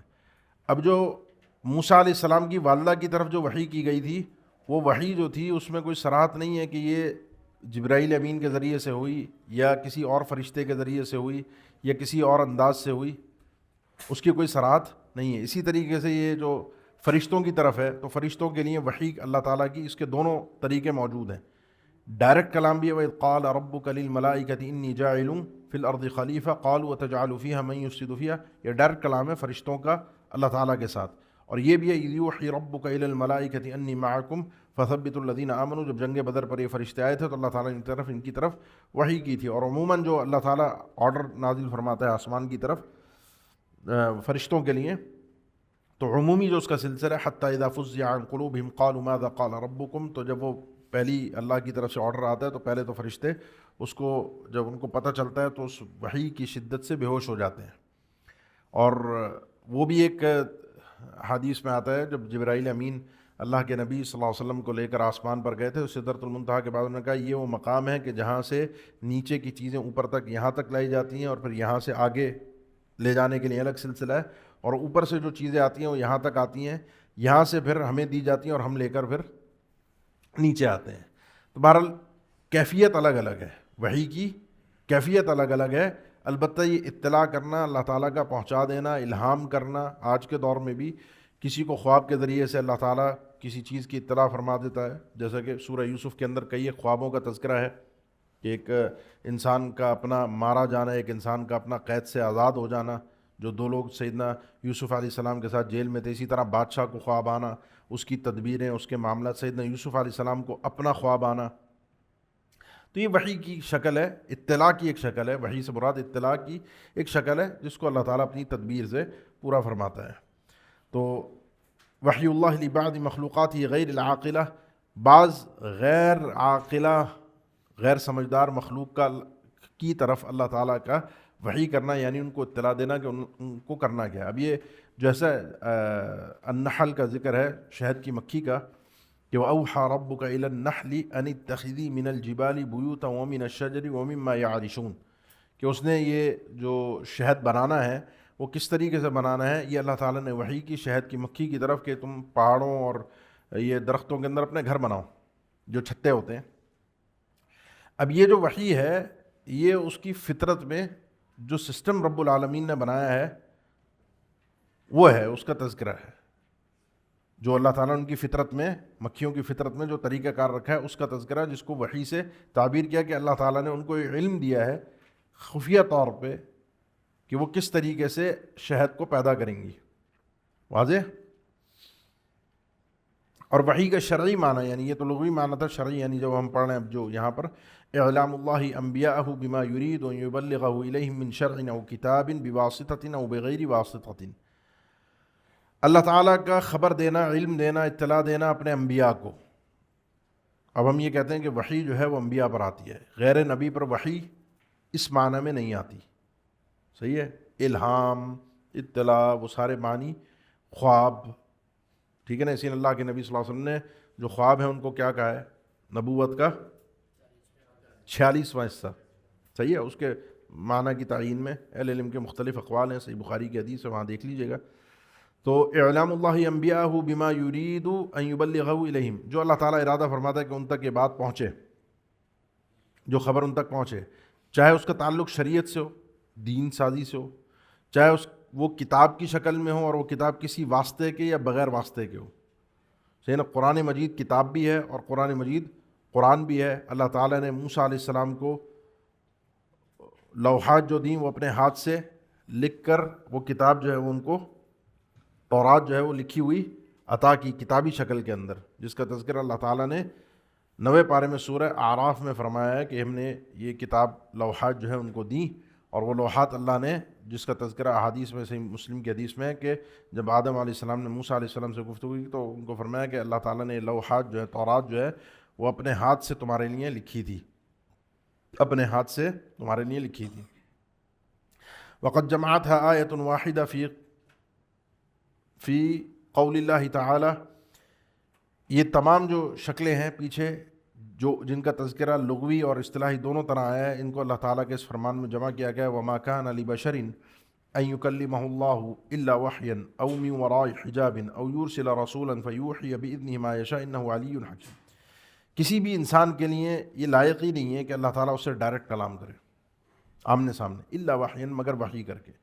اس وحی کی شکل ڈائریکٹ کلام بھی ہو سکتا ہے، جیسا کہ موسیٰ علیہ السلام سے اللہ تعالیٰ نے فرمایا، او من وراء حجاب، یا پردے کے پیچھے سے ڈائریکٹ کلام، یا الہام، یا خواب، یا کسی اور ذریعے سے، او یرسل رسولا، یا اللہ اپنا کوئی پیغمبر دے کر، پیغام کو دے کر بھیجے، یعنی فرشتے، فیوحی بإذن ما یشاء، اور وہ فرشتہ جو ہے، وہ رسول جو ہے، آگے جو اللہ کا نبی ہے اس تک وہ جو اللہ کی وحی ہے اس کے حکم سے اس کو پہنچا دے۔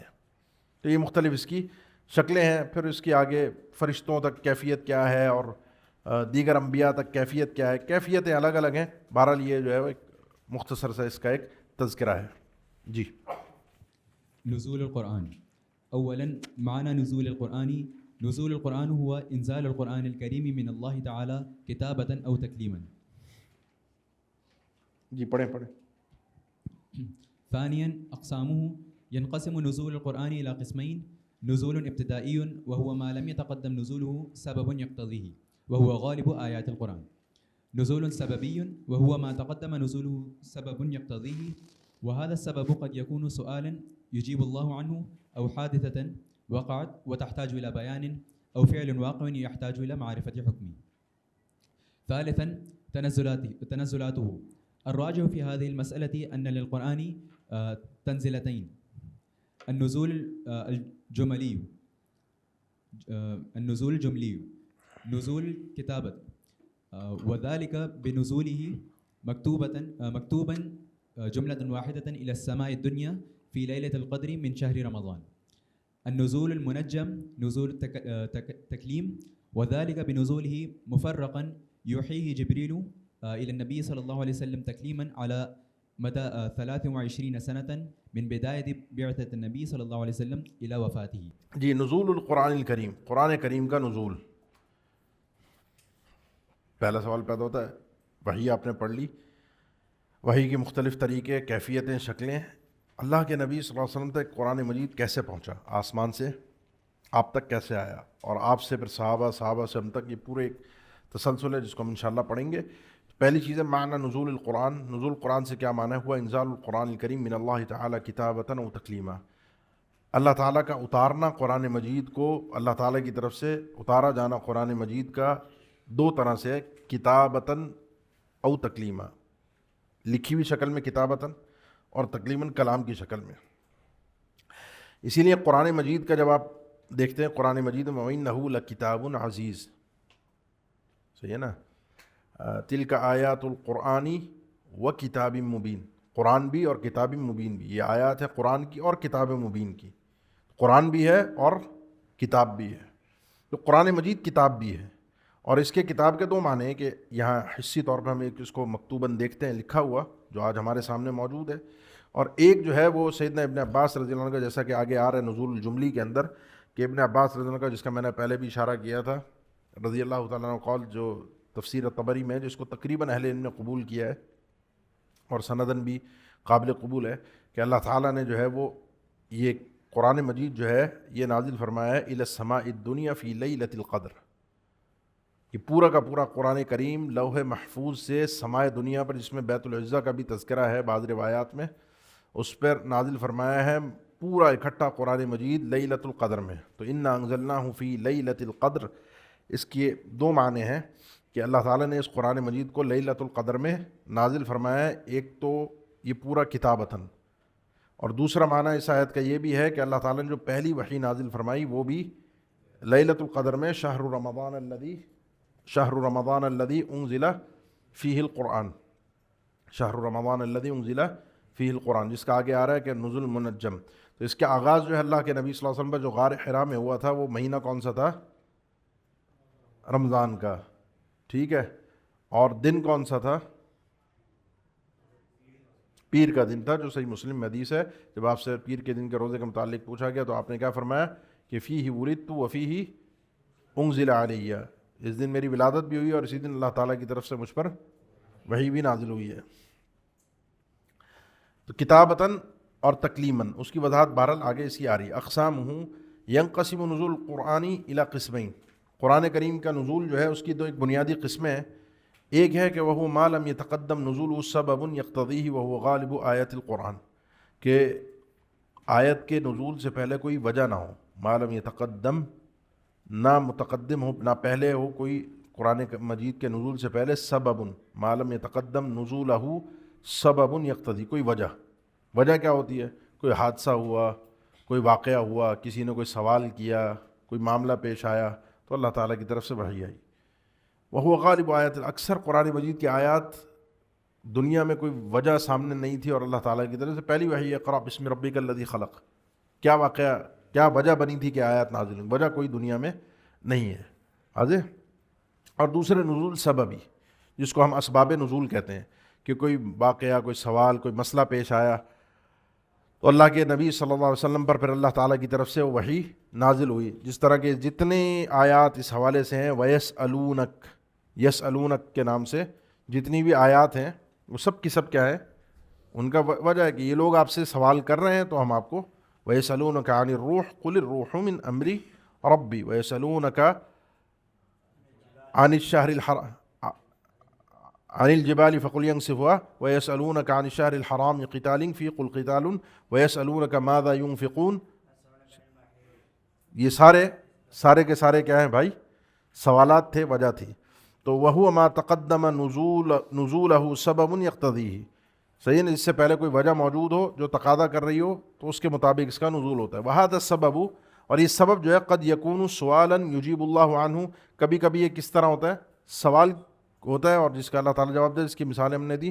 او حادثہ وقعت وتحتاج الى بیان، یا کوئی حادثہ ہو جاتا ہے، کوئی مسئلہ درپیش آ جاتا ہے جو کہ وضاحت کا متقاضی ہوتا ہے. وَإِذَا كُنْتَ فِيهِمْ فَأَقَمْتَ لَهُمُ الصَّلَاةَ فَلْتَقُمْ طَائِفَةٌ مِّنْهُمْ مَعَكَ وَلْيَأْخُذُوا أَسْلِحَتَهُمْ.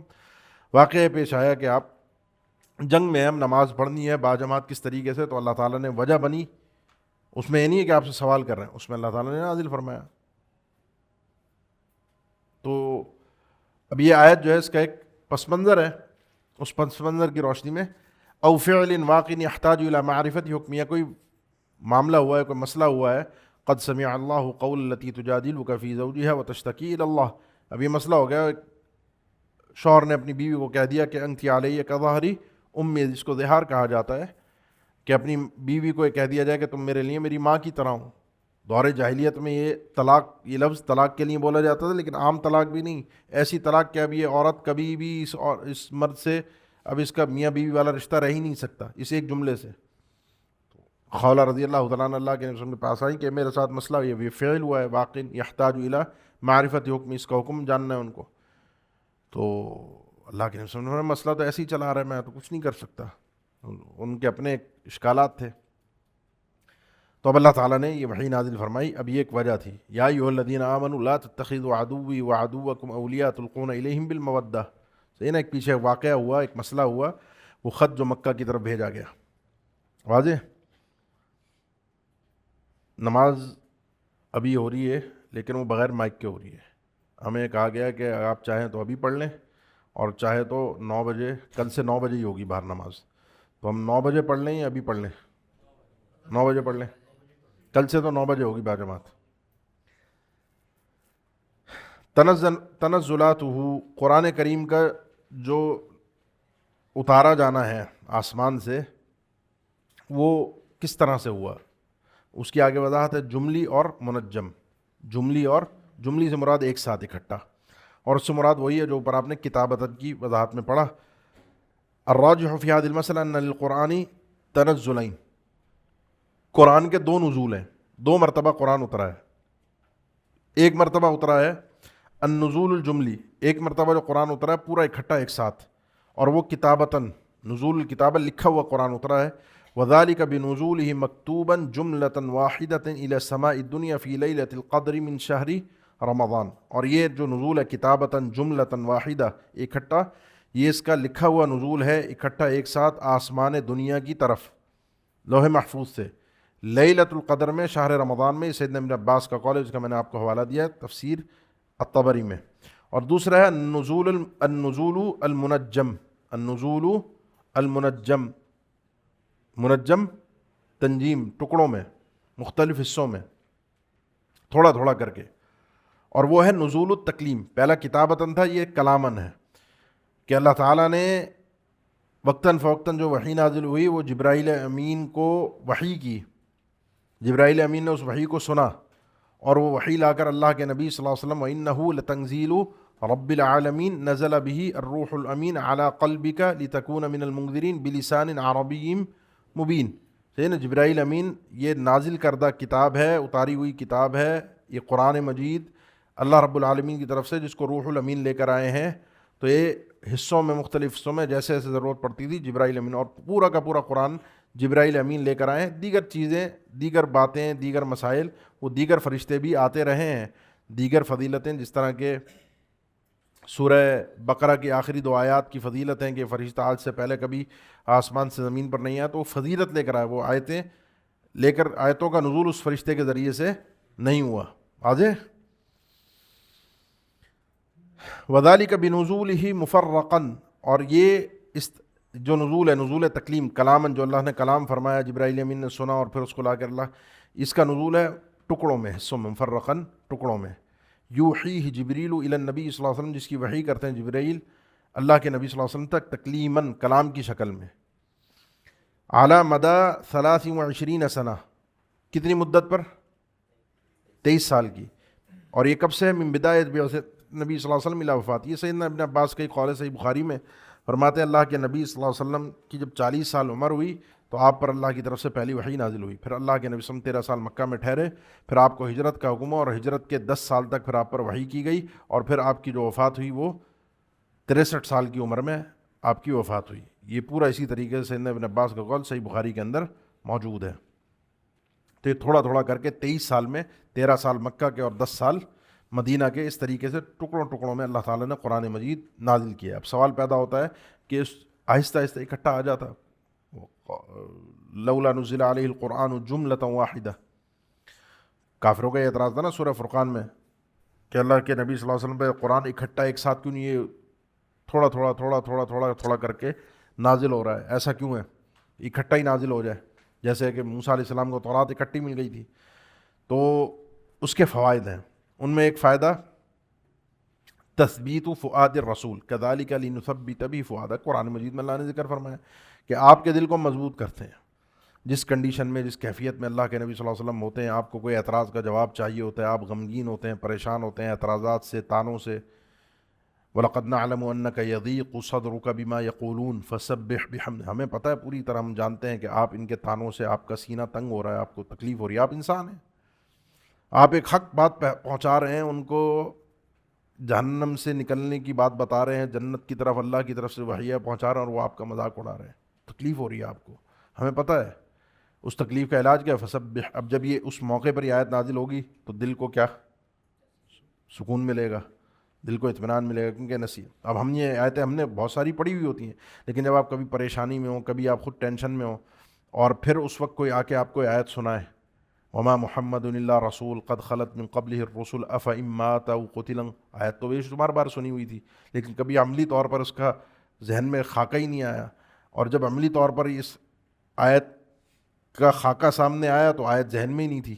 پھر جب سیدنا ابوبکر نے آیت پڑھی تو سیدنا عمر فرماتے ایسا لگا جیسے پہلی دفعہ آیت، یعنی عملاً اب پہلی دفعہ سنی ہے. تو عملاً جب موقع ہو اور اس وقت اللہ کا کلام سننے کو ملے تو اس سے دل کو بڑی مضبوطی ملتی ہے. کذالک لنثبت بہ فؤادک، دل کو مضبوط، فؤاد دل کو کہتے ہیں. نمبر 2، تیسیر حفظہ وفہمہ والعمل بہ علی الصحابۃ رضی اللہ عنہم. آسانی ہو جاتی ہے، آہستہ آہستہ نازل ہو رہا ہے یاد کرنے میں. 23 سال میں اب بچہ ہمارے یہاں یاد کرنے کے لیے بیٹھتا ہے 2 سال 3 سال میں پورا قرآن. صحابہ نے آہستہ آہستہ کر کے چند سالوں میں منجماً مفرقاً نازل ہوا. اس کو سمجھنے میں پھر آسانی ہوئی، جتنا نازل ہوتا اتنا آسانی سے سمجھ بھی لیتے اور پھر اتنی آسانی سے عمل بھی کر لیتے. ٹھیک ہے نا. مواکبۃ الاحداث والوقائع التي تحصل فی عصر النبوہ. ٹھیک ہے نا. مواکبہ موافقت، ٹھیک ہے نا، کہ احداث اور وقائع جو اللہ کے نبی صلی اللہ علیہ وسلم کے زمانے میں ہو رہے ہیں ان کی پے در پے جس طریقے سے وہ ہو رہے ہیں، مواکبہ پے در پے جس طریقے سے واقعات اور یہ چیزیں اللہ کے نبی صلی اللہ علیہ وسلم کے زمانے میں ہو رہی ہیں. وتحتاج الی بیان شاف بشأنہا. اور وہ واقعات اور احداث جو پے در پے مستقل آ رہے ہیں ایک کے بعد ایک، وہ ایک بیان شافی کا تقاضا کرتے ہیں اس کے متعلق. اکٹھا آ جاتا اب جو واقعہ ہے، اب اس کے متعلق کون سی آیت ہے، کیا اللہ کے نبی پر اعتراض ہو رہے ہیں، آپ کے اوپر اعتراض کا جواب مکی صورتوں کے اندر آ رہا ہے، وہ اپنے اعتراض لا رہے ہیں، اللہ کے نبی کو جواب دیا جا رہا ہے، آپ وہ وہی پڑھ کے سنا رہے ہیں، جیسے جیسے اعتراض ویسا ویسا جواب. مدینہ کے اندر آئے، منافقین آ گئے، ان کی حرکتیں، ان کے فضائح، ان کے معاملات، وہ سارے کے سارے جیسے جیسے پیش آ رہے ہیں، جیسے جیسے واقعہ ہوتا جا رہا ہے، ویسے ویسے اس کے وضاحت آتی جا رہی ہے. التدرج فی التشریع لیسہل علی الناس قبول اوامرہ و نواہی. یعنی جو اللہ تعالیٰ کے احکامات، اوامر اور نواہی ہیں، ان کے اندر ہم نے دیکھا تدرج ہے، درجہ بدرجہ.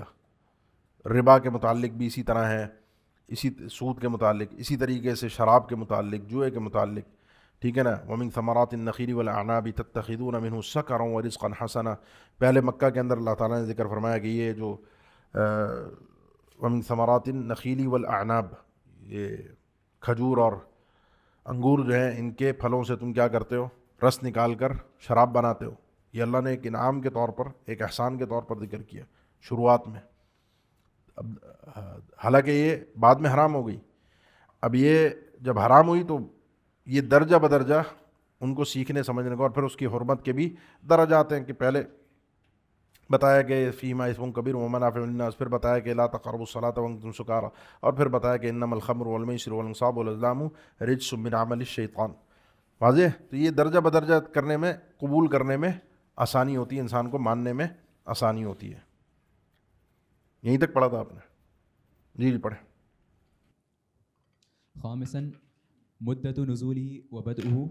أجمعت الأمة على أن مدة نزول القرآن 23 سنة، وبدأ نزول القرآن على النبي صلى الله عليه وسلم يوم الاثنين في شهر رمضان بدليل قول الله تعالى شهر رمضان الذي أنزل فيه القرآن، وأن رسول الله صلى الله عليه وسلم سئل عن صوم الاثنين فقال فيه ولدت وفيه أنزل علي.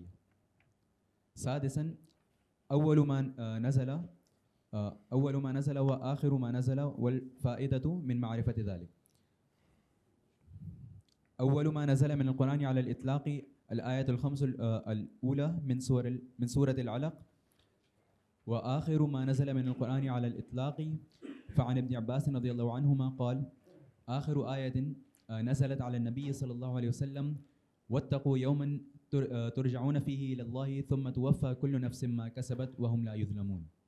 ومن فوائد معرفة أول ما نزل وآخر ما نزل من القرآن: الأول تمييز الناسخ من المنسوخ، الثاني معرفة تاريخ التشريع الإسلامي وتدرجه الحكيم في التشريع، الثالث إظهار عناية علماء هذه الأمة بأدق التفاصيل المتعلقة بكتاب الله تعالى. جی آگے چند مسائل اور ہیں. مدت نزول و بدو، اس کا بھی تذکرہ ہم نے کر دیا تھا کہ کب اس کا کتنی مدت میں نازل ہوا اور کب اس کا آغاز ہوا. تو اجمعت الامہ علی ان مدت نزول القرآن 23 سنۃ.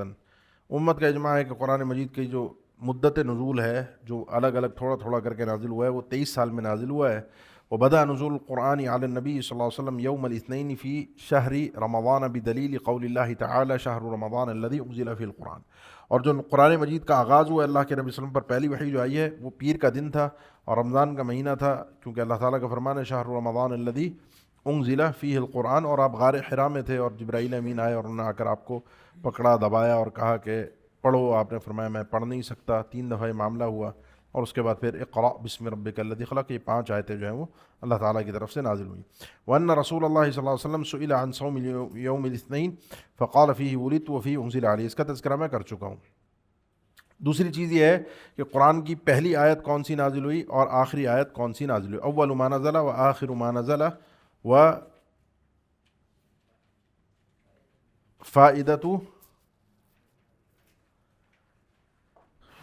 والفائدۃ من معرفت ذلک. پہلی آیت کون سی نازل ہوئی، آخری، اور اس کو کیا فائدہ ہوگا جان کے پہلے کون سے. پورا قرآن عمل کرنا ہے تو عمل تو کرنا ہی ہے جو پہلے نازل ہو، لیکن اس کا فائدہ ہے، ایسا نہیں ہے.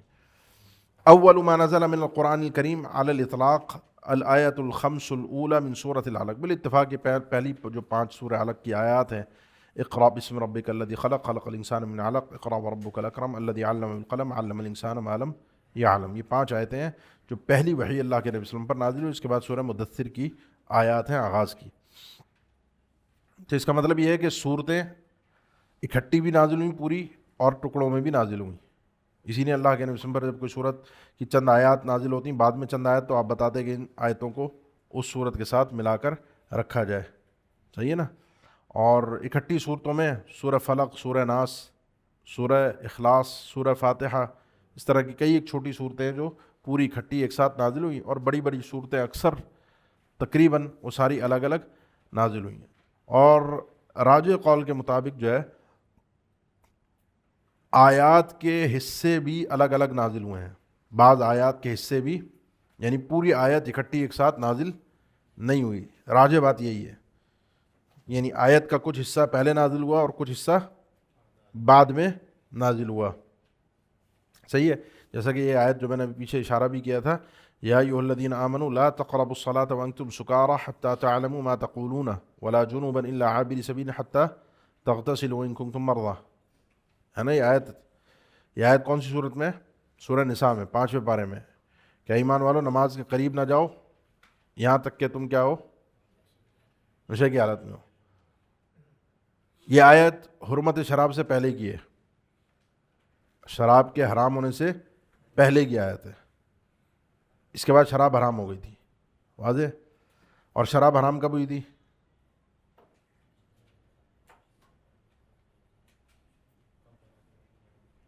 شراب کی حرمت کب ہے؟ سن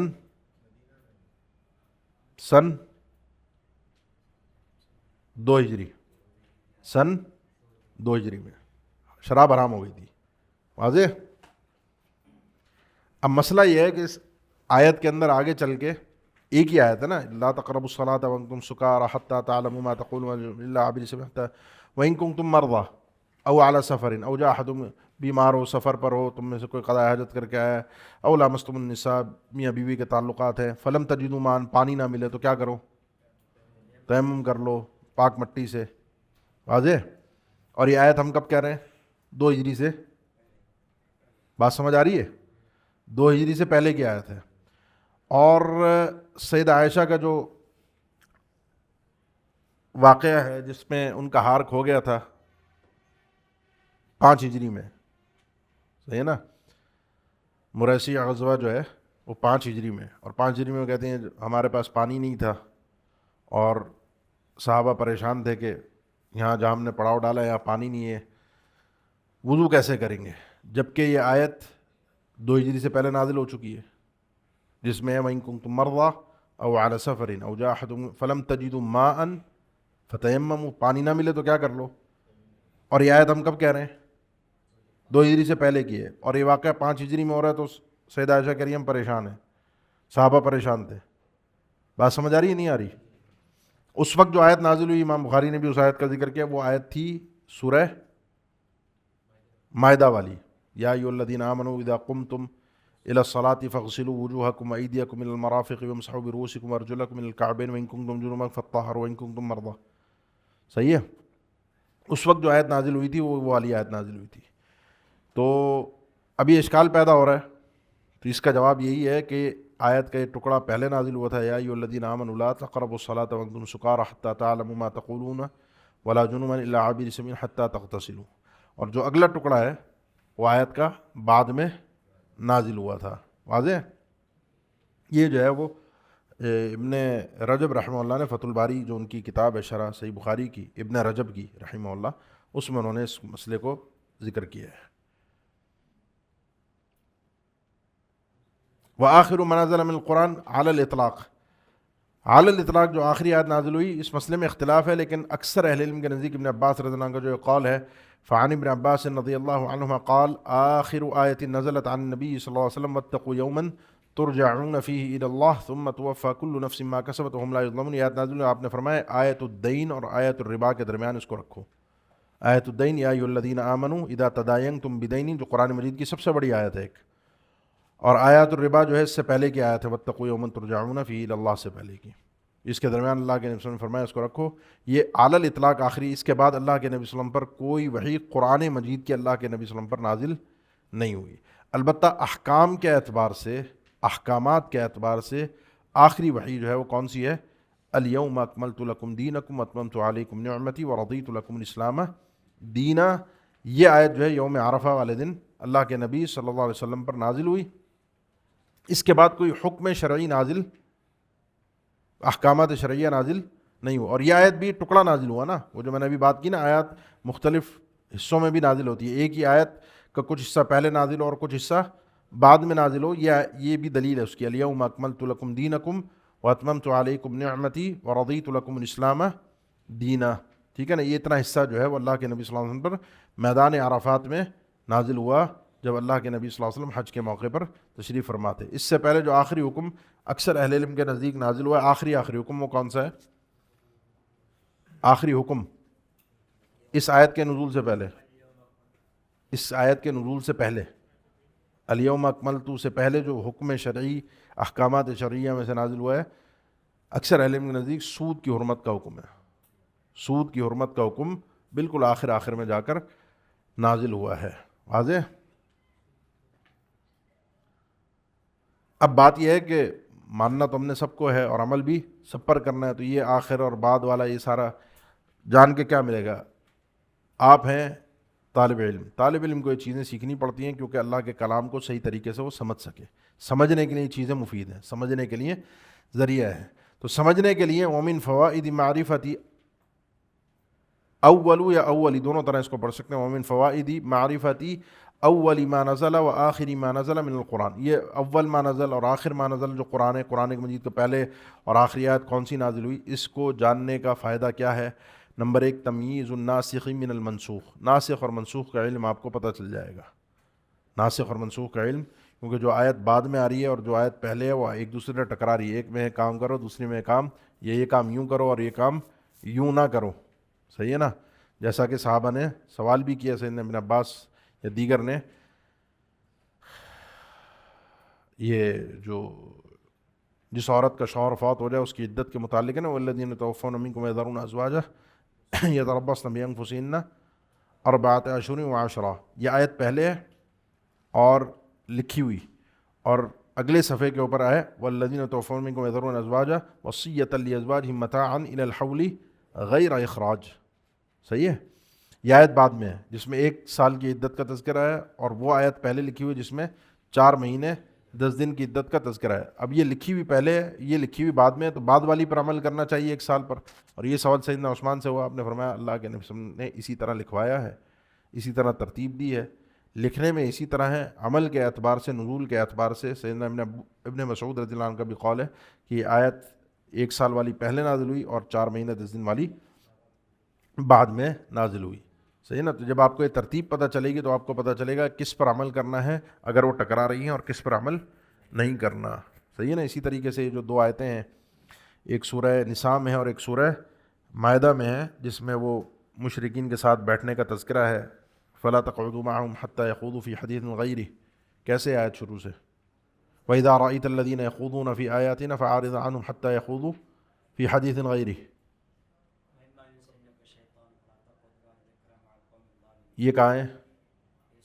مائدہ میں ہے، اور مائدہ مکی صورت ہے، اور مدنی صورت میں کیا ہے؟ إِنَّكُمْ إِذًا مِثْلُهُمْ، اگر بیٹھے رہے تو تم ان کی طرح ہو۔ تو دونوں جگہ اللہ تعالیٰ نے حکم شرعی ان ایسے لوگوں کے ساتھ بیٹھنا کہ جو اللہ کی آیات کا مذاق اور تماشا بنا رہے ہیں، اللہ کی آیات کے اندر غور و خوض کر کے ایک ٹھٹھا مذاق کر رہے ہیں، تفریح کر رہے ہیں اللہ کی آیات کے ساتھ۔ تو مکہ کے اندر حکم مختلف تھا اور مدینہ کے اندر حکم مختلف ہے، تو یہ جب آپ چیزوں کو پڑھیں گے تو آپ کو آیت صحیح طریقے سے سمجھ میں آئے گی کہ کس کنڈیشن میں کس ماحول میں آیت نازل ہوئی تھی، اس کا کیا صحیح مفہوم بنتا ہے، بعد میں کس ماحول میں کون سی آیت کس انداز میں اللہ کے نبی صلی اللہ علیہ وسلم پر نازل ہوئی تھی۔ معرفت تاریخی التشریع الاسلامی و تدرجی الحکیم فی التشریع، تشریع شریعت سازی، اسلامی شریعت سازی یعنی احکامات کی تاریخ کی آپ کو معرفت پتہ چلے گی، جیسا کہ ابھی ہم نے شراب کے متعلق ذکر کیا، دیگر احکامات کے متعلق، نماز کا حکم ہے، زکوٰۃ کا آپ کو پتہ چلتا ہے کہ مدینہ میں آ کے فرض ہوئی، حج کب فرض ہوا، حج کی فرضیت کب ہوئی، سن 6 ہجری میں، سن 9 ہجری میں، اہل علم کا اختلاف ہے، واضح؟ تو جب آپ یہ قرآن مجید کی ان آیات کو پڑھیں گے تو آپ کو یہ شریعت سازی کی تاریخ پتہ چلے گی، اور تدرج پتہ چلے گا جو تشریع کے اندر اللہ تعالیٰ نے رکھا ہے، جو حکیمانہ تدرج ہے، بڑی حکمت کے ساتھ درجہ بدرجہ آہستہ آہستہ تھوڑا تھوڑا کر کے دیا ہے۔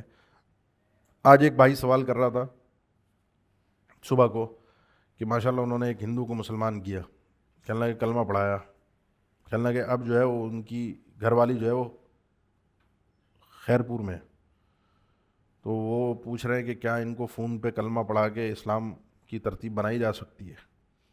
میں نے کہا ابھی تک پڑھایا نہیں، کہنے لگے نہیں جائیں گے۔ میں نے کہا اگر اس دوران وہ عورت مر گئی بغیر کلمہ پڑھے تو کہاں جائے گی؟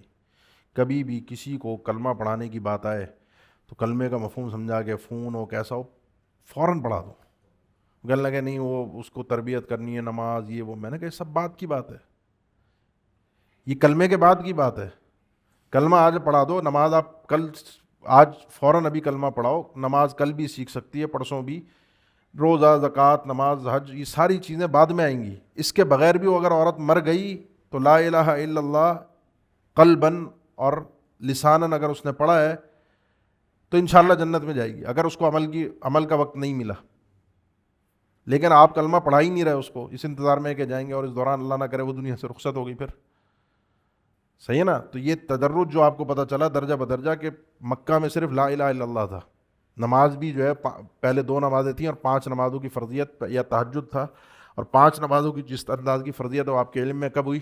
معراج کے موقع پر. اور معراج صحیح قول یہ ہے کہ آخر میں اللہ کے نبی صلی اللہ علیہ وسلم کو معراج کروائی گئی مکہ کے آخری ادوار میں. تو وہ نمازیں 5 اس وقت دی گئیں. پھر اس کے بعد مدینہ کے اندر یہ روزہ زکوٰۃ حج تو درجہ بدرجہ آیا نا. تو پہلے 13 سال جو صحابہ وہاں پر تھے جو اس دنیا سے چلے گئے مکہ کے اندر, نہ انہوں نے زکوٰۃ دی نہ حج کیا, تو اسی نے اللہ نے فرمایا وما کان اللہ لیضیع ایمانکم. یہ بھائی جنہوں نے صحابہ کا سوال پیدا ہوا کہ جو ہمارے ساتھی تھے, بھائی تھے, رشتہ دار تھے, اور انہوں نے بیت المقدس کی طرف رخ کر کے نماز پڑھی, بیت اللہ کی طرف رخ کر نماز نہیں پڑھی, تو ان کی نمازوں کا کیا بنے گا؟ وہ تو دنیا سے چلے گئے. اللہ نے فرمایا وما کان اللہ لیضیع ایمانکم. تو یہ تدرج انسان کو یہ آیات کے نزول کی ترتیب اور اس طرح سے احکامات کی شریعت سازی کی جب ترتیب پتہ چلتی ہے تو انسان کو اللہ کی حکمت سمجھ میں آتی ہے, اور اس حکمت کو جب انسان اپناتا ہے تو خود بھی اس دین کے نکھار کو اور اس کی خوبصورتی کو حاصل کرتا ہے. اظہار عنایت علماء هذه الامہ بادق التفاصیل متعلقۃ بکتاب اللہ تعالی. جب انسان یہ سب پڑھتا ہے تو اس کو ایک اور بات سمجھ میں آتی ہے کہ اس امت کے علماء نے کتنا عنایہ اہتمام کیا ہے. جو اللہ کی کتاب کے متعلق باریک سے باریک تفصیل ہے اس کا بھی اہتمام کر کر, یعنی اللہ کی کتاب کی شان یہ ہے کہ اس کے ساتھ جو جڑا ہے اللہ نے اس کو عزت دی ہے, اور لوگ عجیب عجیب انداز سے اس قرآن کی خدمت کے لیے اس کے ساتھ جڑے ہیں. یعنی اس تک بھی خدمت لوگوں نے اتنی باریک تفصیلات کے ساتھ کہ پہلی وحی کون سی, آخری یہ وحی کب نازل ہوئی, یہ وحی اللہ کے نبی صلی اللہ علیہ وسلم کس موقع پر تھے, کس محفل میں تھے, کس میں جس کو جاننے کی کوشش کرنا, کن گھڑیوں میں نازل ہوئی, یہ رات کو نازل ہوئی, یہ دن میں نازل ہوئی, یہ صحابی کے ساتھ تھے جب نازل ہوئی.